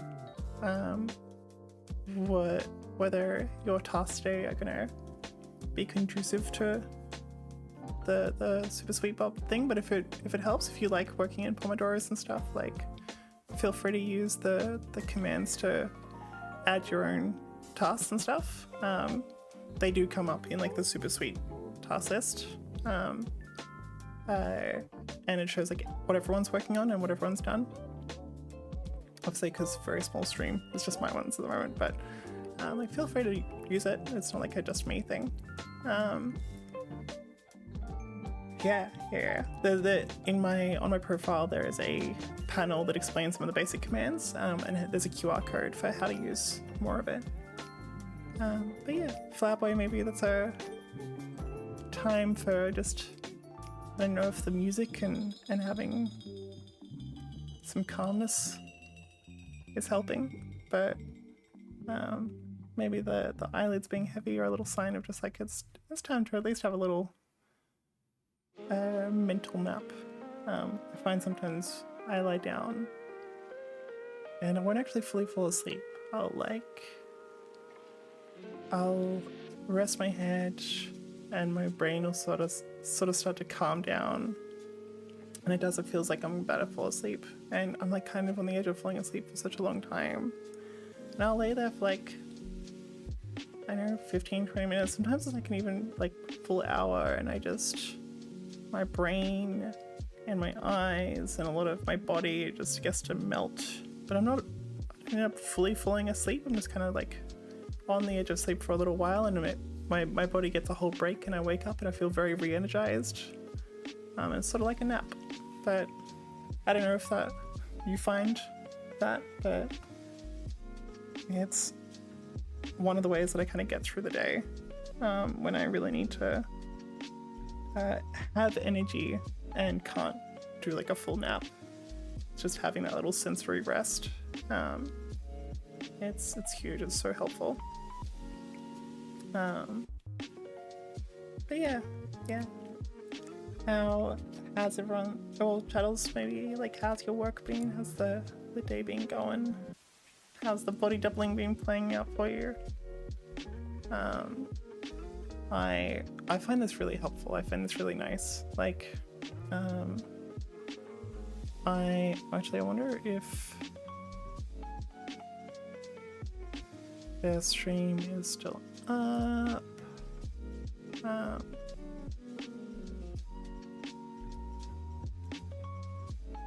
Because I streamed for a very long time.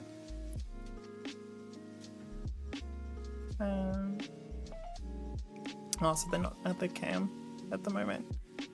I find like, so DB Rivera,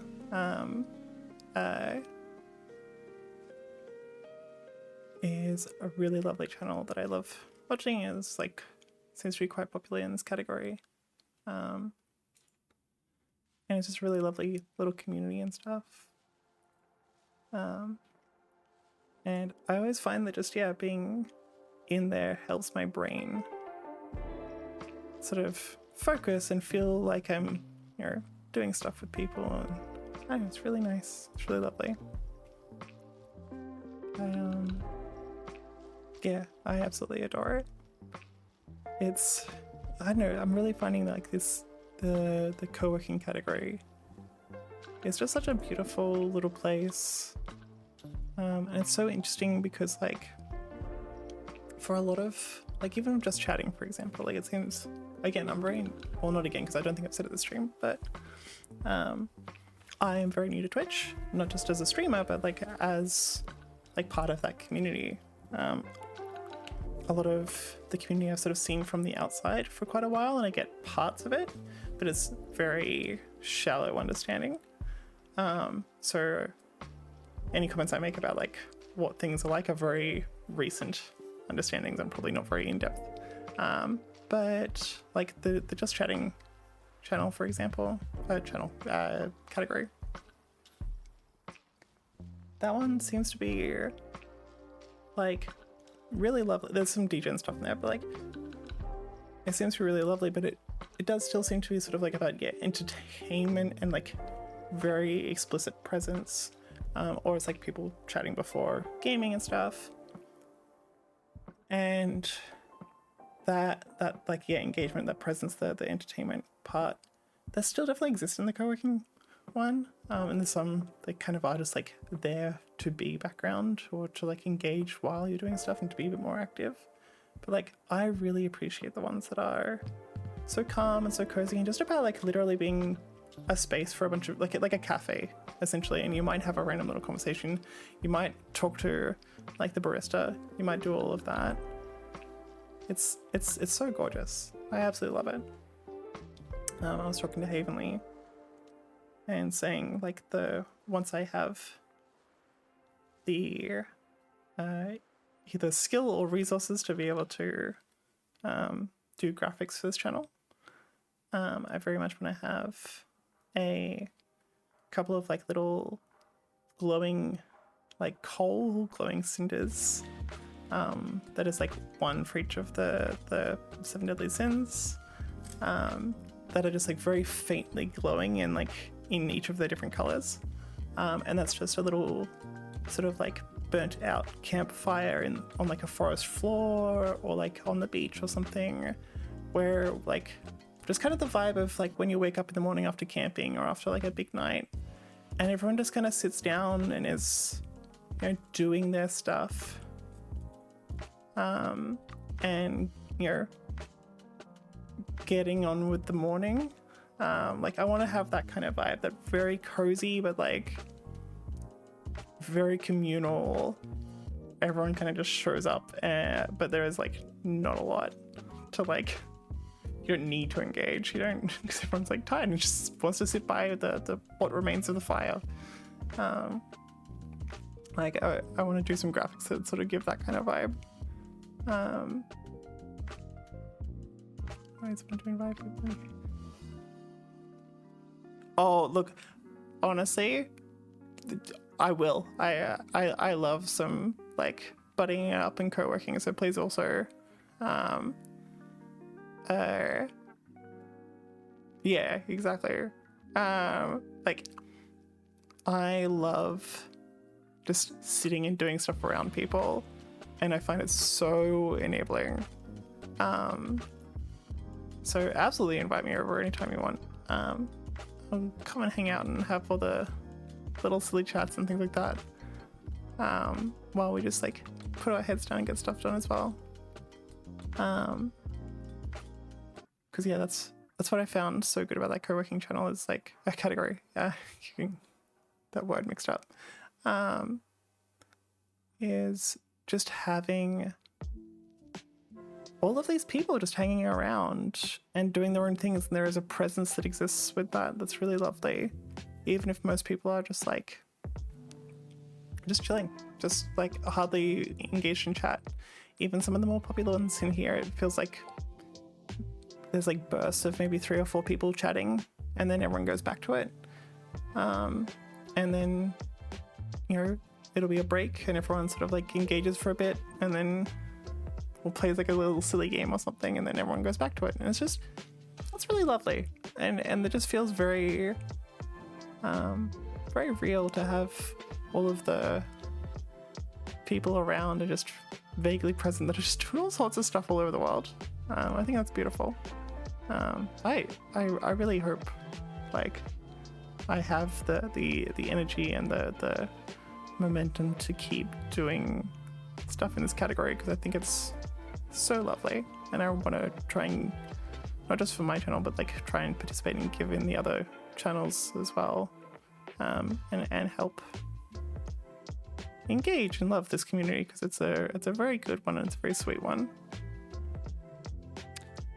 My energy capacity, look, I'm overall quite good, but I can tell that the blood from my brain is slowly draining into my legs and stuff, and I think I'm gonna have to go have a little horizontal break for the first like 5 minutes of the next Pomodoro, just so I can put my legs up and have the blood go back into my brain. And I'm gonna go have some cordial with a bunch of salt in it as well, to try and get that blood volume up. But yeah, honestly, you're doing pretty all right. I said earlier that having been continuously giving some love to the stuff that the physiologist was recommending, I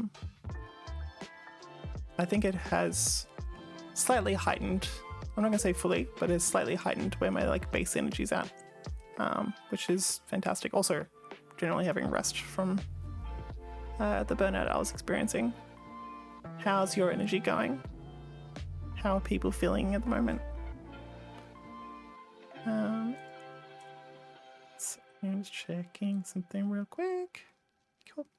I feel like it's I'm terrified about my power bill, but I'm using my aircon to help with the heat part, because it is very warm. And the more immediate thing of being cool is more apparent to my brain than the scary bill that'll be going up. But yeah, I feel like today it's for those of you in Australia, it is very warm, and that to me drains me. That is a big drainer for me. But yeah, I hope everyone else's energy is going well. And capacity, yeah, I like the word capacity as like a way to talk about what we can and can't do, and like what we're trying to do and stuff, like what we have energy for. So it's like, cool, there is only so many things are going to fit into like what I can carry around, and it's almost like your energy is like a bag.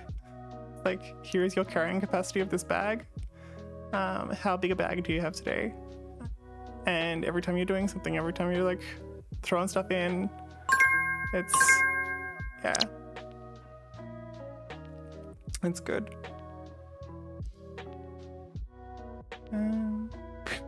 All Oh, thank you, Ebony. I also found out before that my stream was like a minute behind if you've been in here for a while. So if you refresh, it'll catch up and only be like 10-20 seconds behind. But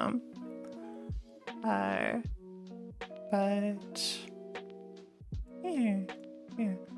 I'm gonna go back off mic for a second. I'm actually going to go BRB for a sec so I can go have a quick lay down and get the blood out of my legs and back into my brain. But I will be back in like 5 minutes. I would love to hear, how everyone's going and how they've been going with their work today, where their energy's at, how they're feeling.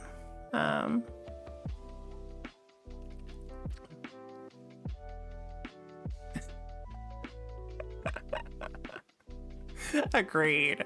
I probably will talk about my actual name at some point, but I want to understand that more, and I want to make sure I have some thoughts in place and plans in place for my personal info. I've had to deal with stalkers before though, so I'm not. It's not a scary or unknown thing to me, at least.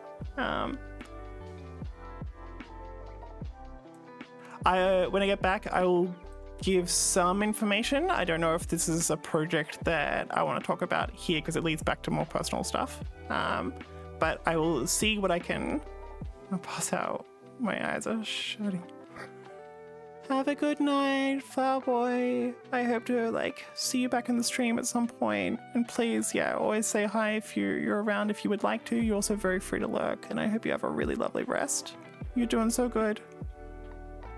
But yeah, I'll be back in just a moment.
Evenly, how'd you get the Pokemons? Is that part of the like Pokemon Day stuff?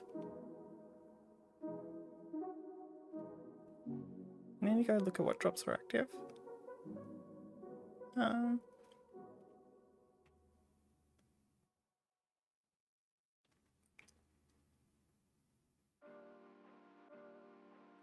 Oh man. Okay. I'm gonna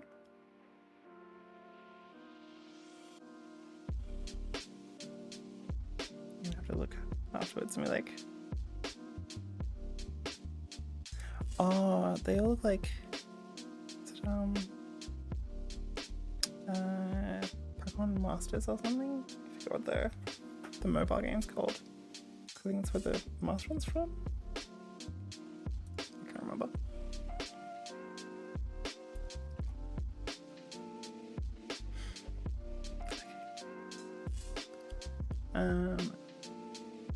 Shadows, let me know if you're still here and I'll try and do things from Pokemon Game. Oh, you can embed it in your channel. Oh, okay. I'm gonna have to play around with extensions later. I've been meaning to investigate that. But yeah, Shadows, if you're around, I'll give it a go of explaining what I'm planning to do with this other project. I could probably talk about it a little bit. I just don't want to connect the two worlds too much.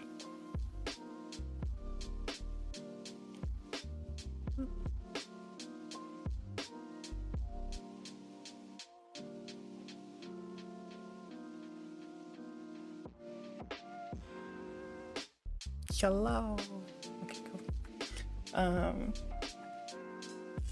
So I have spent the last 10 years in tech, mostly focused on people. Like I've still done stuff. I've still like used all the business and design and programming skills and blah blah blah blah. But I really spent like a long time dealing with more the people side, especially after I did teaching stuff for a while. Like that was kind of like a pivotal point where I moved. Like I was still doing contribution stuff here and there, and some like I occasionally took on like actual like IC roles. But yeah, I loved helping people and guiding people and growing people and stuff, and so that was my like, main focus for like the last 10 years essentially. Maybe a little bit longer actually. And yeah, I used to have a teaching business.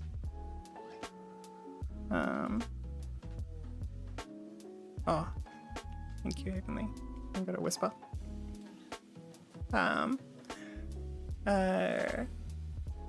But yeah, I used to have a teaching business and I sold that off. And I was kind of sad about it. And I kind of missed it because I went off and I like went back to like, well, I actually went to do like a not executive, what's the like I don't know, upper middle management role that was like around like people in training and that sort of stuff at a really lovely company, but that company eventually went bankrupt, which was sad, and I kind of like wandered a bit after that, and eventually found my way back to like managing people and growing people and guiding people and stuff. But I've, even though it was great getting to sell it, and it was a good amount of money, and I was really proud of the stuff that I did do up until that point, I still not regretted, but I've wondered what would have happened with that business if I'd stuck around with it and put energy into that and not just sort of like sort out the money, and actually stuck with the thing that I was enjoying. And that was that has been lingering inside of me for a very long time. So the project that I'm working on is kind of a second version of that.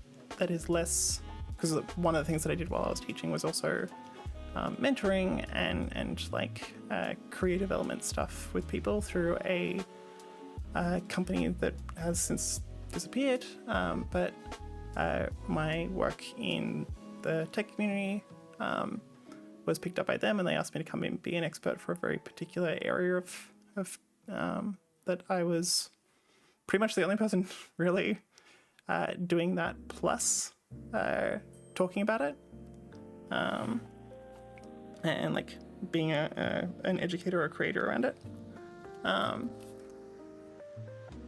So I got to really experience like that mentoring and guiding and coaching stuff for the first time there, which was really lovely. And I kind of want to focus back in on that. I think, like, again, I won't be too specific around exactly what I'm going to do. I'm still yet to figure out how much overlap I want between the streaming world and the rest of my professional life. But I sorry, I can see a friend messaging me, and Siri has decided that I should not. I should receive a message even though it's on Do Not Disturb. Yeah, the idea is basically just I want to give some effort into coaching people to grow in their career for very specific parts of their career in a way that is kind of anti-hustle culture, because I've had to deal with so many people that have reported to me in the past that I started managing after someone else had really gone deep on hustle culture stuff with them with their growth, and they'd burnt these people out. They had really treated them awfully, and made them think that that's how they needed to be to grow. And so I've helped in the past, like literally hundreds of people at this point, in either very direct ways or in more like not indirect, but like, you know, not as involved ways to be more holistic and intentional about their career growth. So that way it's not just for the sake of growth, and it's not just like, cool, give up the rest of your life in order to have that, because honestly, that is such a short-term thing, and especially in industries like tech, like that is so like the light that's seen in the way it's like that kind of behavior is treated is just glorified in really bizarre ways to me, because I don't know anyone that's worked like that and hasn't burnt out after like a couple of years, or goes through cycles of burnout every few years. And what's worse is most of the time the people that are doing that kind of hustle stuff actually really throw other people under the bus or make things really chaotic for other people, and especially as they're approaching burnout as well. And I find that really unkind to themselves and to the people around them to just like throw themselves at that sort of stuff and act in those ways, rather than giving to their whole self. And yeah, I've helped just a crap ton of people at this point get promotions and stuff while actually just taking care of their bloody life and connecting things that aren't just so extrinsically motivated, like a certain title or a pay rise, and actually like, cool, what is the reason why you want to do that stuff? Like, and yeah, I've done that for a few companies now, and I was doing it like, I'm much better at it now than when I first started as well, but I was doing it back when I first started with those companies. Yeah, and this is the thing that's very, like, I want to make sure this is like following my value stuff. Like, I I know the tricks. I know I've done the dodgiest of work before, and I've done, very hustle culture things before. And I know for certain that I could very easily make a ton of money just being like, let me show you how to grow to be a fantastic whatever in 60 days, blah blah blah. I'm sure I could make a ton of money doing that. That is not within my values, though. That is just so far from my values. And I'm sure some people would see success from it. I'm sure I could actually do that in some sort of real way. That doesn't align with me. That is so against what I believe in, and so against what I think anyone should be doing. And I think that is the worst part of myself that I could ever give to the world, is my ability to do things like that and to promote that kind of stuff. It exists. I could do it. But I don't want to do that. I don't want to give that part of myself to the world. I want to give the part of myself that's more value aligned. I want to give the part of myself that is about intentionality and being sustainable and holistic, and actually like being kind, because being kind to yourself also leads to being kind to others. I just don't, and so that's my next project, is figuring out how to do that sort of stuff and get that sort of business set up again. I have to do some of the basics first, which is me breaking down like what are the next few milestones of things to do here. First being like, I need professional indemnity insurance, because people could sue me if things went really poorly. I've never been in that kind of legal bind in my life before, but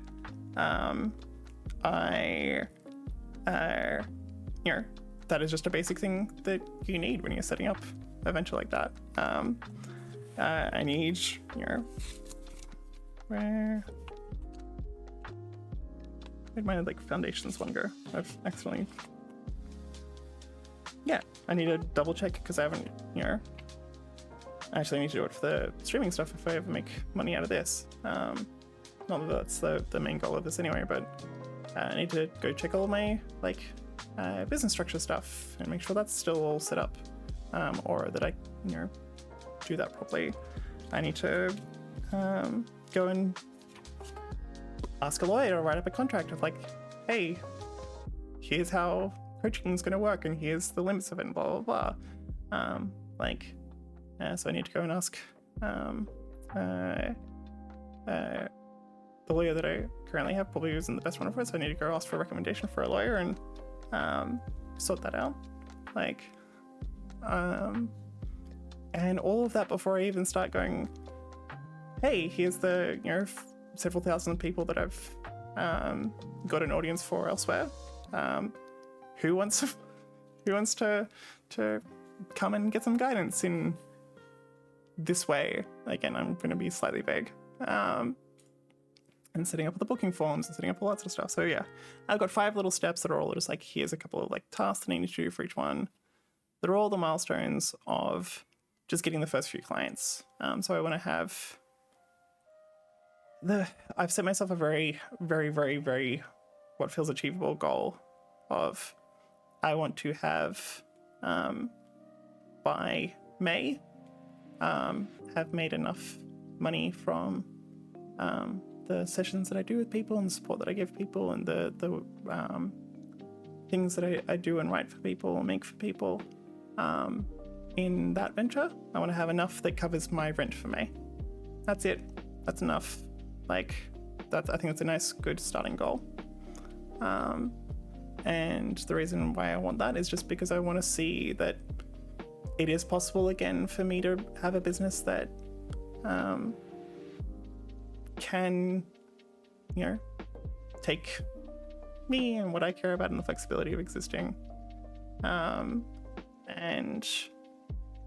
because it's not just like the money, it's like, why do I want that money? Why do I want to hit that? And it's sort of like, actually, I wrote it down before so I can read it out. But having first few clients and calls to cover May's rent before May without working more than 4 days, and up to 6 hours each of those days. Why? Because it shows I'm on the path to running my own show sustainably, and can follow that path for the work, that lets me live happily with my family and community. if I can get it to that point, then I can figure out what comes next, and I can get it to the next point, and then I can figure out what comes next and get it to the next point. I've done that stuff before. It's just about figuring out, like, it's about getting that first success, and doing that sustainably, because the way I phrased it then felt slightly hustle culture, but it's about actually making sure that that isn't just like throw a bunch of crap at the wall and see what sticks and use AI to drive 1,000 things and do whatever. Like, no, I want to give some love and care to the world and the people in it, and be compensated fairly for it. I have a lot of stuff that I can give that is really helpful. I have some similar goals around projects outside of work. Yeah, that's right. Havenly sent me your podcast, and I want to listen to it tonight while I'm like doing all of my post-stream stuff.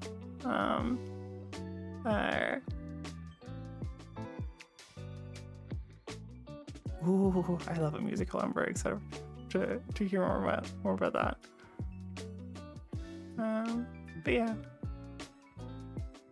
yeah, you and I need to have like a proper catch up at some point. I caught up with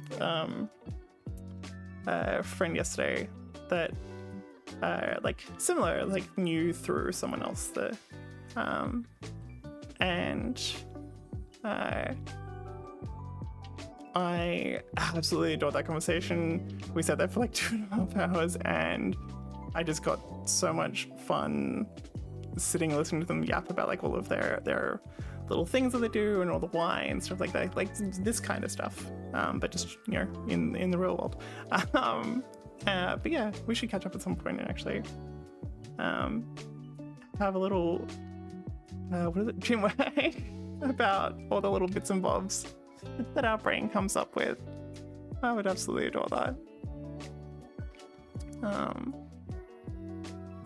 Okay. What do we got? Cool. So, but yeah. So that's the general idea. Look, that's a really good way to say it. It's like, I love passionate people, and I love hearing about their passions.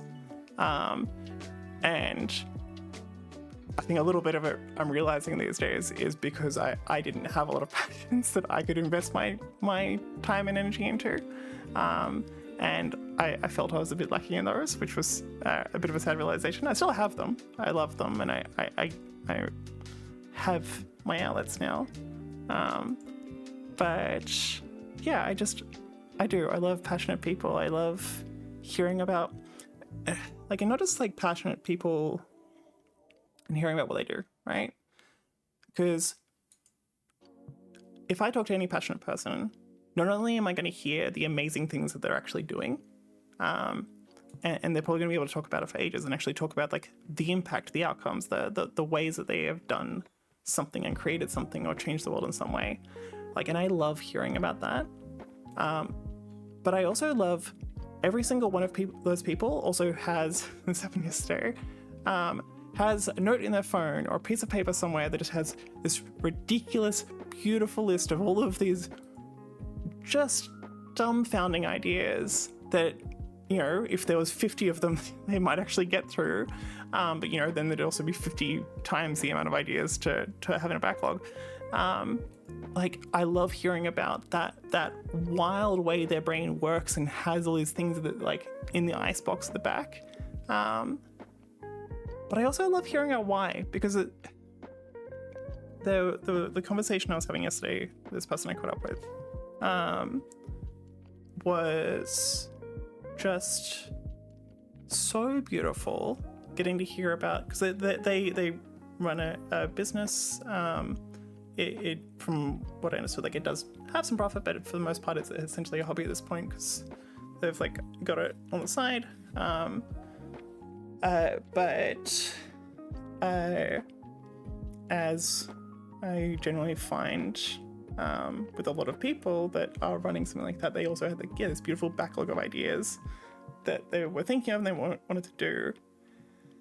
And one of the things that I love hearing from all of that is the why behind it all, because when they go through that list and when they share the things that they're doing, when they do all that sort of stuff, there's so often these really beautiful things that are so fundamental to how they like think and enjoy the world and want to see the world be. So the person I was chatting with yesterday, they were chatting through all their ideas, and I really loved it. And there was a couple points where I was like, oh, like why does that matter? Like what's that? You seem to emphasize or focus on that particular aspect of how you did it that way, or why you set things up that way. And I loved having those conversations, and it gave me some insight into how their brain, what connected with their brain, what was really important to them, and how they came to really care for those specific things. But I'll use aesthetics as an example from this person. One of the common themes as they were talking, and especially when I heard their backlog of ideas, was there was just so many things that to them, their projects were almost all had, actually I think all of them had something to do with the love and curation and care into aesthetics, and how some things look and exist and bring beauty in how they exist and function and are organized in the world. And it was this really strong through line in everything they do, and I was like, cool, hey, I'm noticing this is a really common pattern, and you keep mentioning stuff around this. And I love getting to have these conversations and asking those things, because I was like, why is that important to you? That seems to be a really common thing. Why do all these ideas have that? And the initial answer was oh, I don't know, I just really like things look nice. That's just really important to me. I think it's just a part of who I am. I thought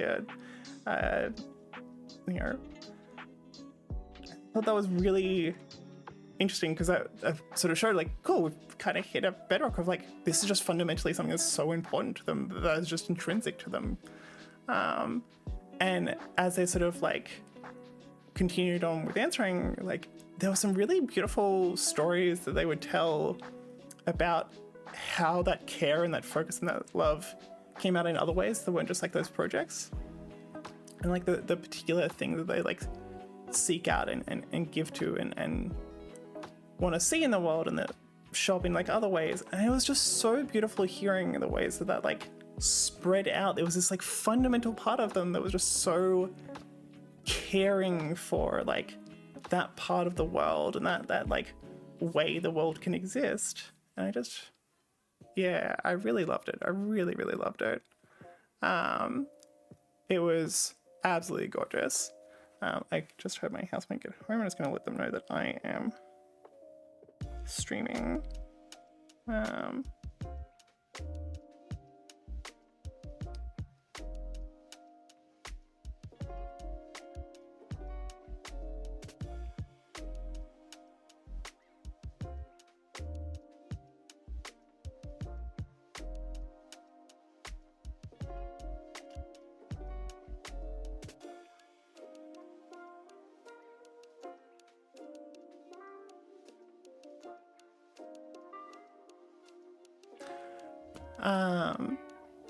But yeah, nothing better than finding someone who lets you talk about your work and is just excited. Yeah, that's the thing. I find that kind of passion and love and care is just infectious. And it's exactly that was why this channel is I love that stuff so much. I wanted to be around that more. So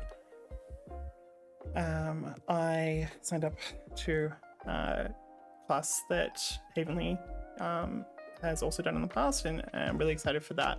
I'm really keen to go and join and enjoy that specific community and interest and passion and love. And I've wanted to do that thing that class is for quite a long time. And I like am so hyped for that. But what led to me to go, cool, fuck it, streaming, let's go, was I when I respond to that, I'm just gonna finish this thought, but like I I was really sad by the idea of like I wanted variety. I just wanted a group of people that I could go and hang out with and make stuff and try things and fuck around and find out, because I didn't really know what I liked and what I wanted to put energy into and what would be fulfilling for me. I have done like music and instruments and singing in the past. I have done so many different crafts. I have done tons of gaming. I have like been in like very like not professional but like pretty hardcore gaming groups. I have done like creating and projects and development and design and stuff as a hobby. I have done like electronics. I've done so many different things, but I have never really had community and stuff around that a lot of the time, and I feel like that is what usually drives me. And going and trying every single one of those communities, I can't do it. It's a lot to really dive in. I want a way to try things out where the entire spirit is trying things out. That's why I was like, cool, I'm gonna go stream, because then I can just do it with people. I can go try stuff. I agree.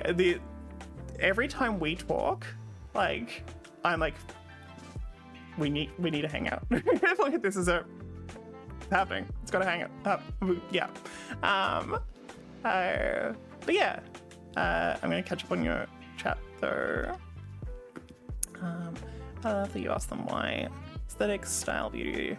It's a big one. To my partner and I thought about it a lot.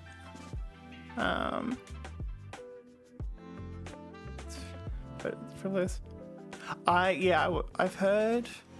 There's a thing that I know about you and your partner that I'm curious whether it ties into that, and family as a whole, and I know, I got to see the thing that was framed and stuff, so I'm very curious to, I'm very curious to sit and chat to you more about that. I love why. Why is a fantastic question in the right context. Which I think is a through line of a lot of our conversations at the moment. I think I really love the chance to ask why to someone who is like openly sharing and openly excited to share and stuff like that. I have caught myself quite a lot the last few years asking why to people that weren't ready to be asked why, because I thought it was the time for them to think about why, and to even if they didn't share it, just like to have it on their mind, and like as far as I know, none of those situations have become like have led to anything awful for those people or anything, but I realized I'm like, oh no, I want to be more selective about when I ask why, or like check in with people.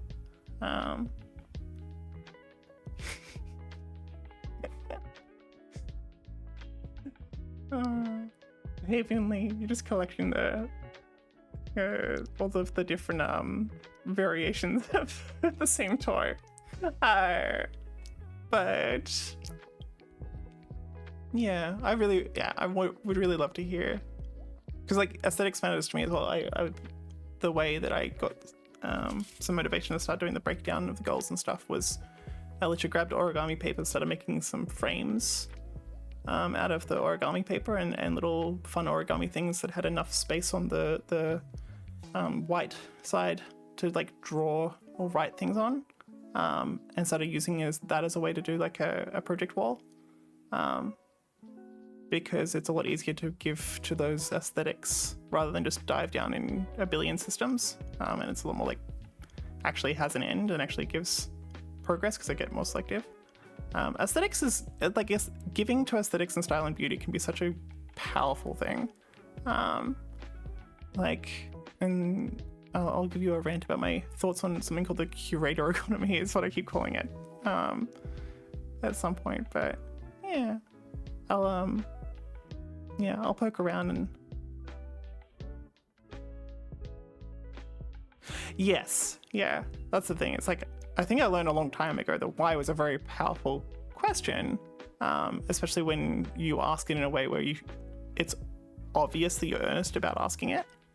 That can also be very confronting, though, and yeah, that's the actual skill part. You can wield a lot of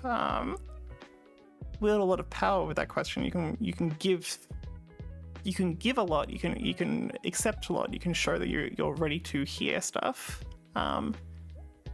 But it is a skill in itself to figure out when it's okay or when it is a good time or when is a kind time even to ask the question. Like, that is a really tough one. But yeah. I'll after I finish the stream, I'll send you a little message and send like what days and stuff I'm free, and we can go get a little coffee, or I can pop round or something, and I'll bring some lunch. But yeah. And hey, Blaine's got sound down there. That makes sense, yeah.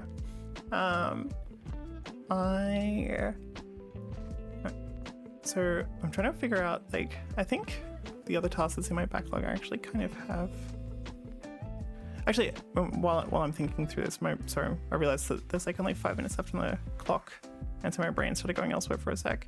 But yeah, chat was like, what was, as much as is comfortable to share, like what led to the realization of like what asking why is like, what because it sounds like you might have had a similar moment to me at some point, which is like, yeah, knowing when to ask and when not to ask. Like, I'm curious about your experience with that, and like what led you to actually, yeah, there you go. So why do you why does why for you?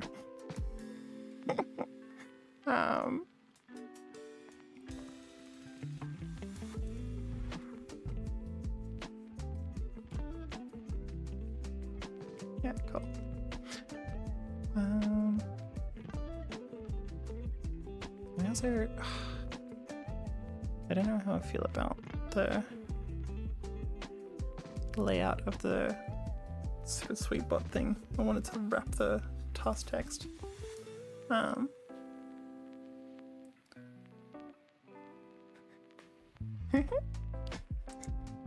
love a bulldog. Why did you come to why? Why did you start to recognize why?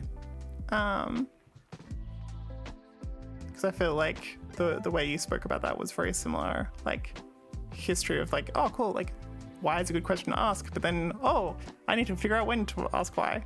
So I was just very curious about your experiences with it as well.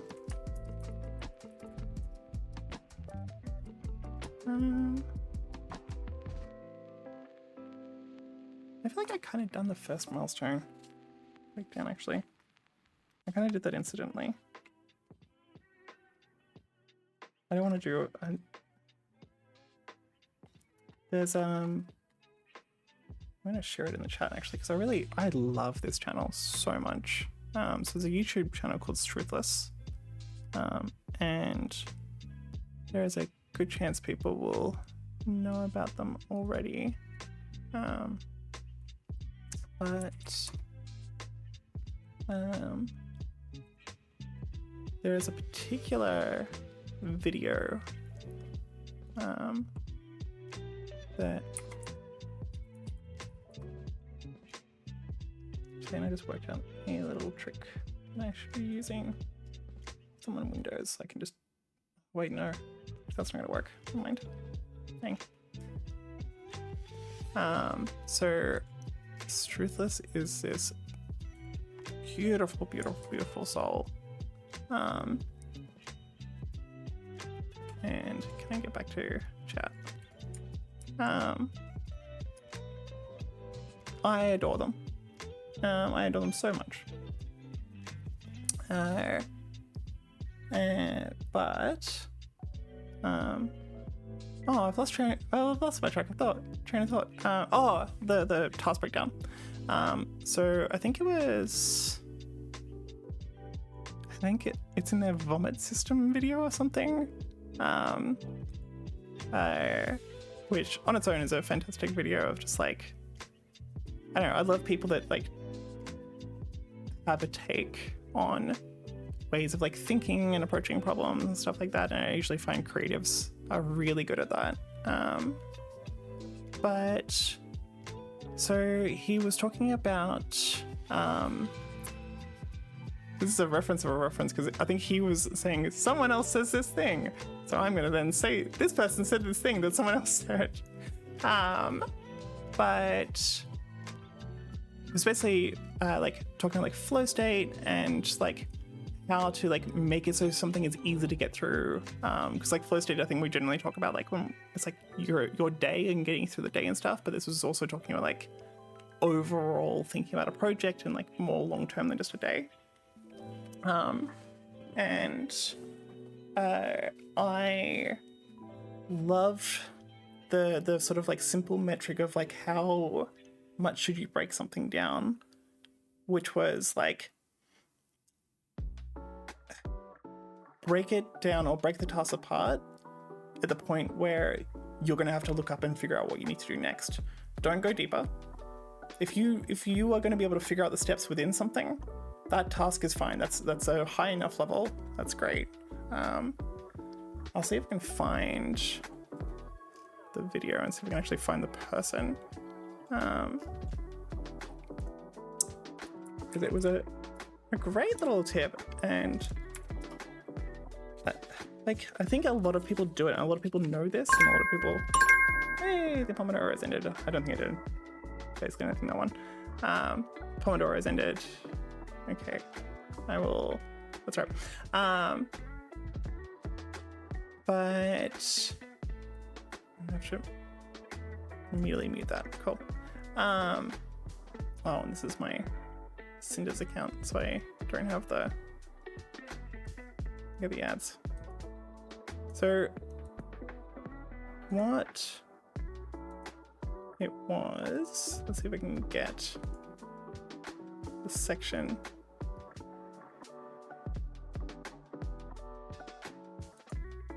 No. I'll look it up later because this is likely a topic I will bring up on stream multiple times.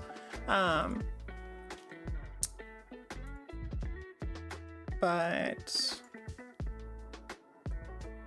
yeah, I don't know, it was just a very good like metric of like where to break something down, because again, coming back to like what was on my mind a lot today, was the many converging things over long periods of time. I guess the two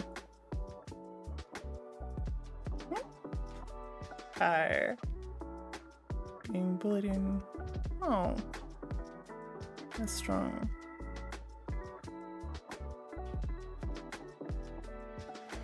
Many converging. So yeah, this is I realize, so the fun part of streaming is always like I'm going to be talking a bunch once, and so it's going to take a while for conversations to go, and especially if there's a long response. So I'm going to just redo the context, so that way if I do the VOD or anything, it's there. But I also for my IRL friends, I'm always going to double check which parts you guys want to have around and that stuff. But yeah, we were talking about the whole like asking why, and why being such a powerful question. like, why is someone passionate about something? Why does someone care about something? Why does it matter to someone?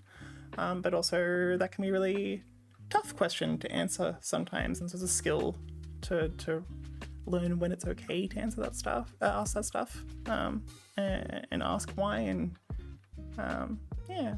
But so Chattels, yeah.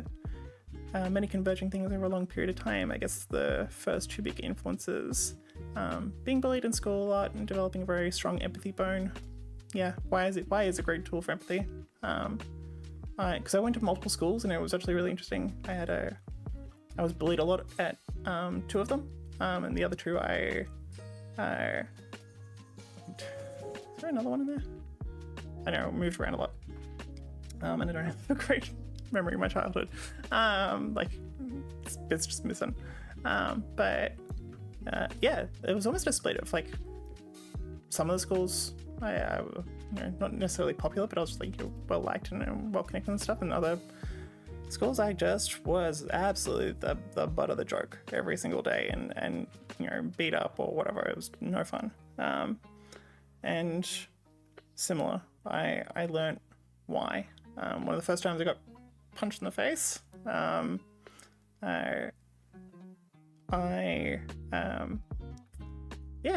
had a very interesting conversation with someone that was helping care for me at that point, and they asked me why they think it happened, and like I was very angry at that point. I was very mad, and it was interesting hearing their response, because they actually knew a lot what was going on in that person's life. I was quite young. I think I was like very early teens at that point. This person was a couple of years older than me.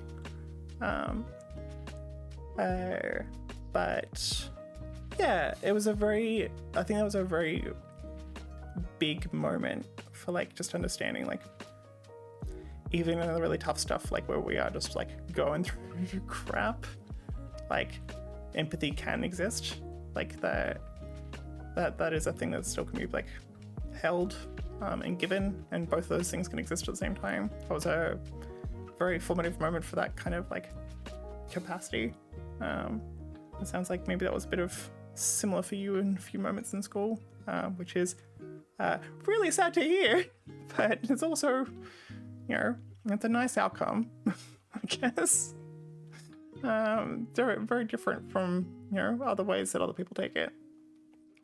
But I grew up with a hearing deficit, and the need for hearing aids, but didn't find out until I was probably 13 years old, so I felt my communication skills weren't as good as I wanted them to be. I was always interrupting, missing the intent of what people say, so I spent a really long time trying to develop my communication skills, which is a never-ending thing. There are many more, but there are probably the two big primary influences in that. Yeah, like that's the developmental aspects of like not just things like language comprehension and all that sort of stuff, but also just the social aspects of, if someone's talking slightly quietly and stuff, and you're not used to realizing they're doing that, and it's like you kind of get it's a whole set of skills of just like how conversation flows and stuff that you need to relearn. So that's a real tough one. But yeah, not different reason, but yeah, similar stuff of a lot of things around communication, and a focus on communication and stuff. That made me think a lot about how it made me want to be very intentional about how I talk to people and how I engage with people and stuff like that, and it made me really question the way that I showed up in situations. And I think that once that starts in a lot of people's brains, it's a very hard one to stop, which sounds like similar for you, but it does. It means that you're pausing to ask why, and pausing to get more understanding, and pausing to get some grip on what's happening in the conversation and where people are at. It can be really useful. I think I'm sort of inferring that's what it is for number two. But Yeah. Yeah.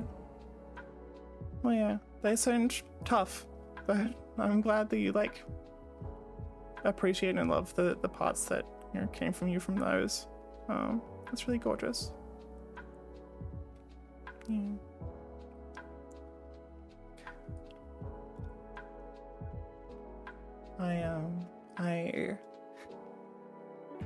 Yeah, it's the learning to communicate and learning ways we can communicate even. Again, I feel like it's similar to systems and stuff like that. I had a comment from a friend, I think it was actually only a couple months ago, that was, the comment was something along the lines of like, sometimes when I see you, like sometimes when we talk, I can see the layers that you're filtering everything you say through. And I would just like to hear you talk. I would just like to hear what's on your mind. That was a really interesting conversation to have. So that was a very, very, very close friend. So like someone that, that kind of intimacy and vulnerability it would be expected and would be fine. But it was just like, oh, crap, yeah, I don't even realize I do it. I'm just so used to all of these ways that I've like learnt to give care to the way I communicate and to be very intentional about how I communicate and to take my time and to give space to others, because that wasn't something I always like had like that it comes with layers and adds a bunch of stuff to how we think. And yeah, I don't know, it was a very interesting comment and I'm still sitting with it a little. It's very like, especially because I think about vulnerability a lot. I think about like opening up a lot, and like allowing people to experience, who I am fully and all that sort of stuff. And I think that is a really odd way to be kind to other people and to be vulnerable, is to not do all the bits, to actually not be good at things. And so I try it in little ways sometimes, and I enjoy it. Like, I think there's a layer to people pleasing and stuff there that comes in, but like, yeah, yesterday with the catch up, I was just like, cool, I am very tired, I'm going to communicate really poorly, but I really want to connect with this person, I really want to understand this person, I really want to like have a nice open chat, and I don't want them to feel like I'm putting all these layers on. And that was really lovely, getting to just like put them aside. They crept in occasionally, and there was like points where I was like, I want to be more considered in how I ask this. But yeah, it's the kind of flip side of the whole like you got to develop the skill thing of like when to ask why. Is like sometimes you also, to be vulnerable, you do kind of have to take away all those skills and those filters and those layers to like actually fully share what's going on inside of you, what's alive inside of you. It's a tough one to balance, and tough one to pick when is the right time. But I'm really enjoying finding the little moments where I can do that kind of stuff. Yeah. Okay, well, I am fully starting to drain at this point, and the Pomodoro break is about to end. I have absolutely adored this. I reckon with a lot. And we all either reject. Yeah.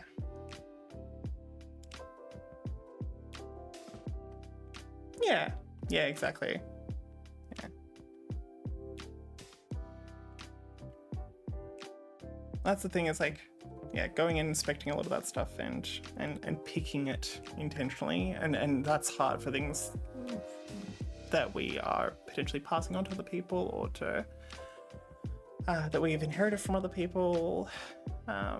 Like, that is a tough one, and it's really hard to unpack it. Yeah, you got able to. Cool. Yeah, my energy started to drop, but I really love this stream.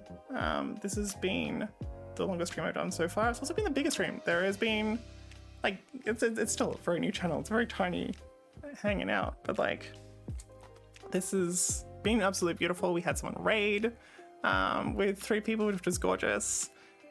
We had a new fun human join the club of like hanging out with Flower Boy. So that was really lovely. I really hope Flower Boy comes back. I think we weren't on late enough for New Waven to join us. But yeah, and I've really appreciated Traddles, Havenly, having you hanging around and yeah, keeping me company while I did this, and I hope it was nice to have it in the background. But yeah, so I am going to be streaming again on, I think I put in my calendar as Friday, and I'm going to try and do a really long one where I actually have like a full like hour or 2 break in the middle, and have it on like BRB. Oops. Here.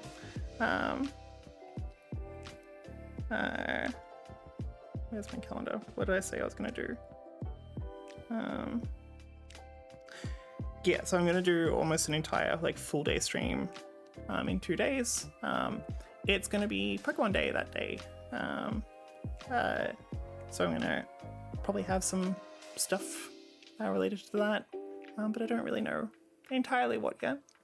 And yeah, I think I'm gonna give rating someone else a try, just to like pass them the love that Luna gave. But yeah, so I'll be around in 2 days. I'm gonna do Friday. It'll be 12 to 9 my time, but I don't know what time that is in like the US and stuff, for the people that are looking. But yeah, let's see how this rating thing works. I would like same category, and we're gonna go someone also small. Let's go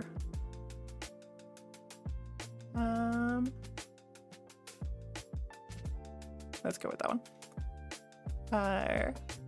So I'm going to send the raid over to Cherry Coco. I don't know how many people are actually still in here, but thank you everyone that did join. This was actually just such a heartwarming day today, and such a heartwarming stream, and it was really nice to realize that I can do this stuff. Yeah, loved you all, and take care, have your water, have your meds. Yeah, have a good time. Bye.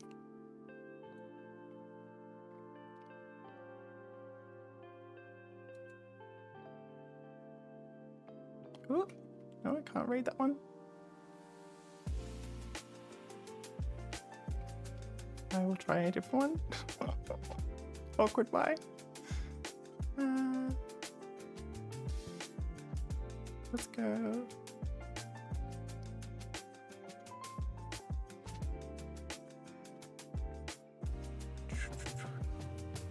Let's do...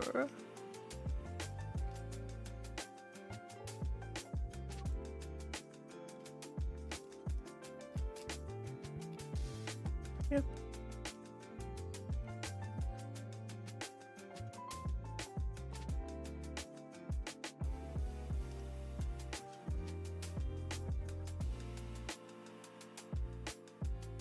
Yeah, let's try this one.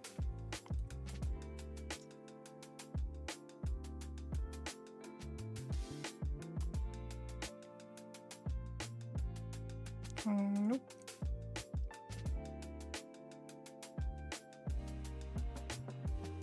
Okay.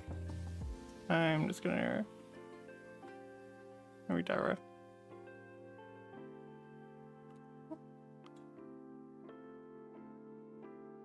Did that work?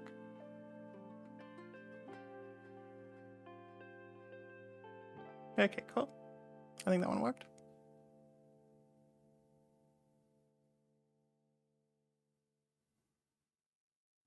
All right, easy. Bye for anyone that's still there. Bye.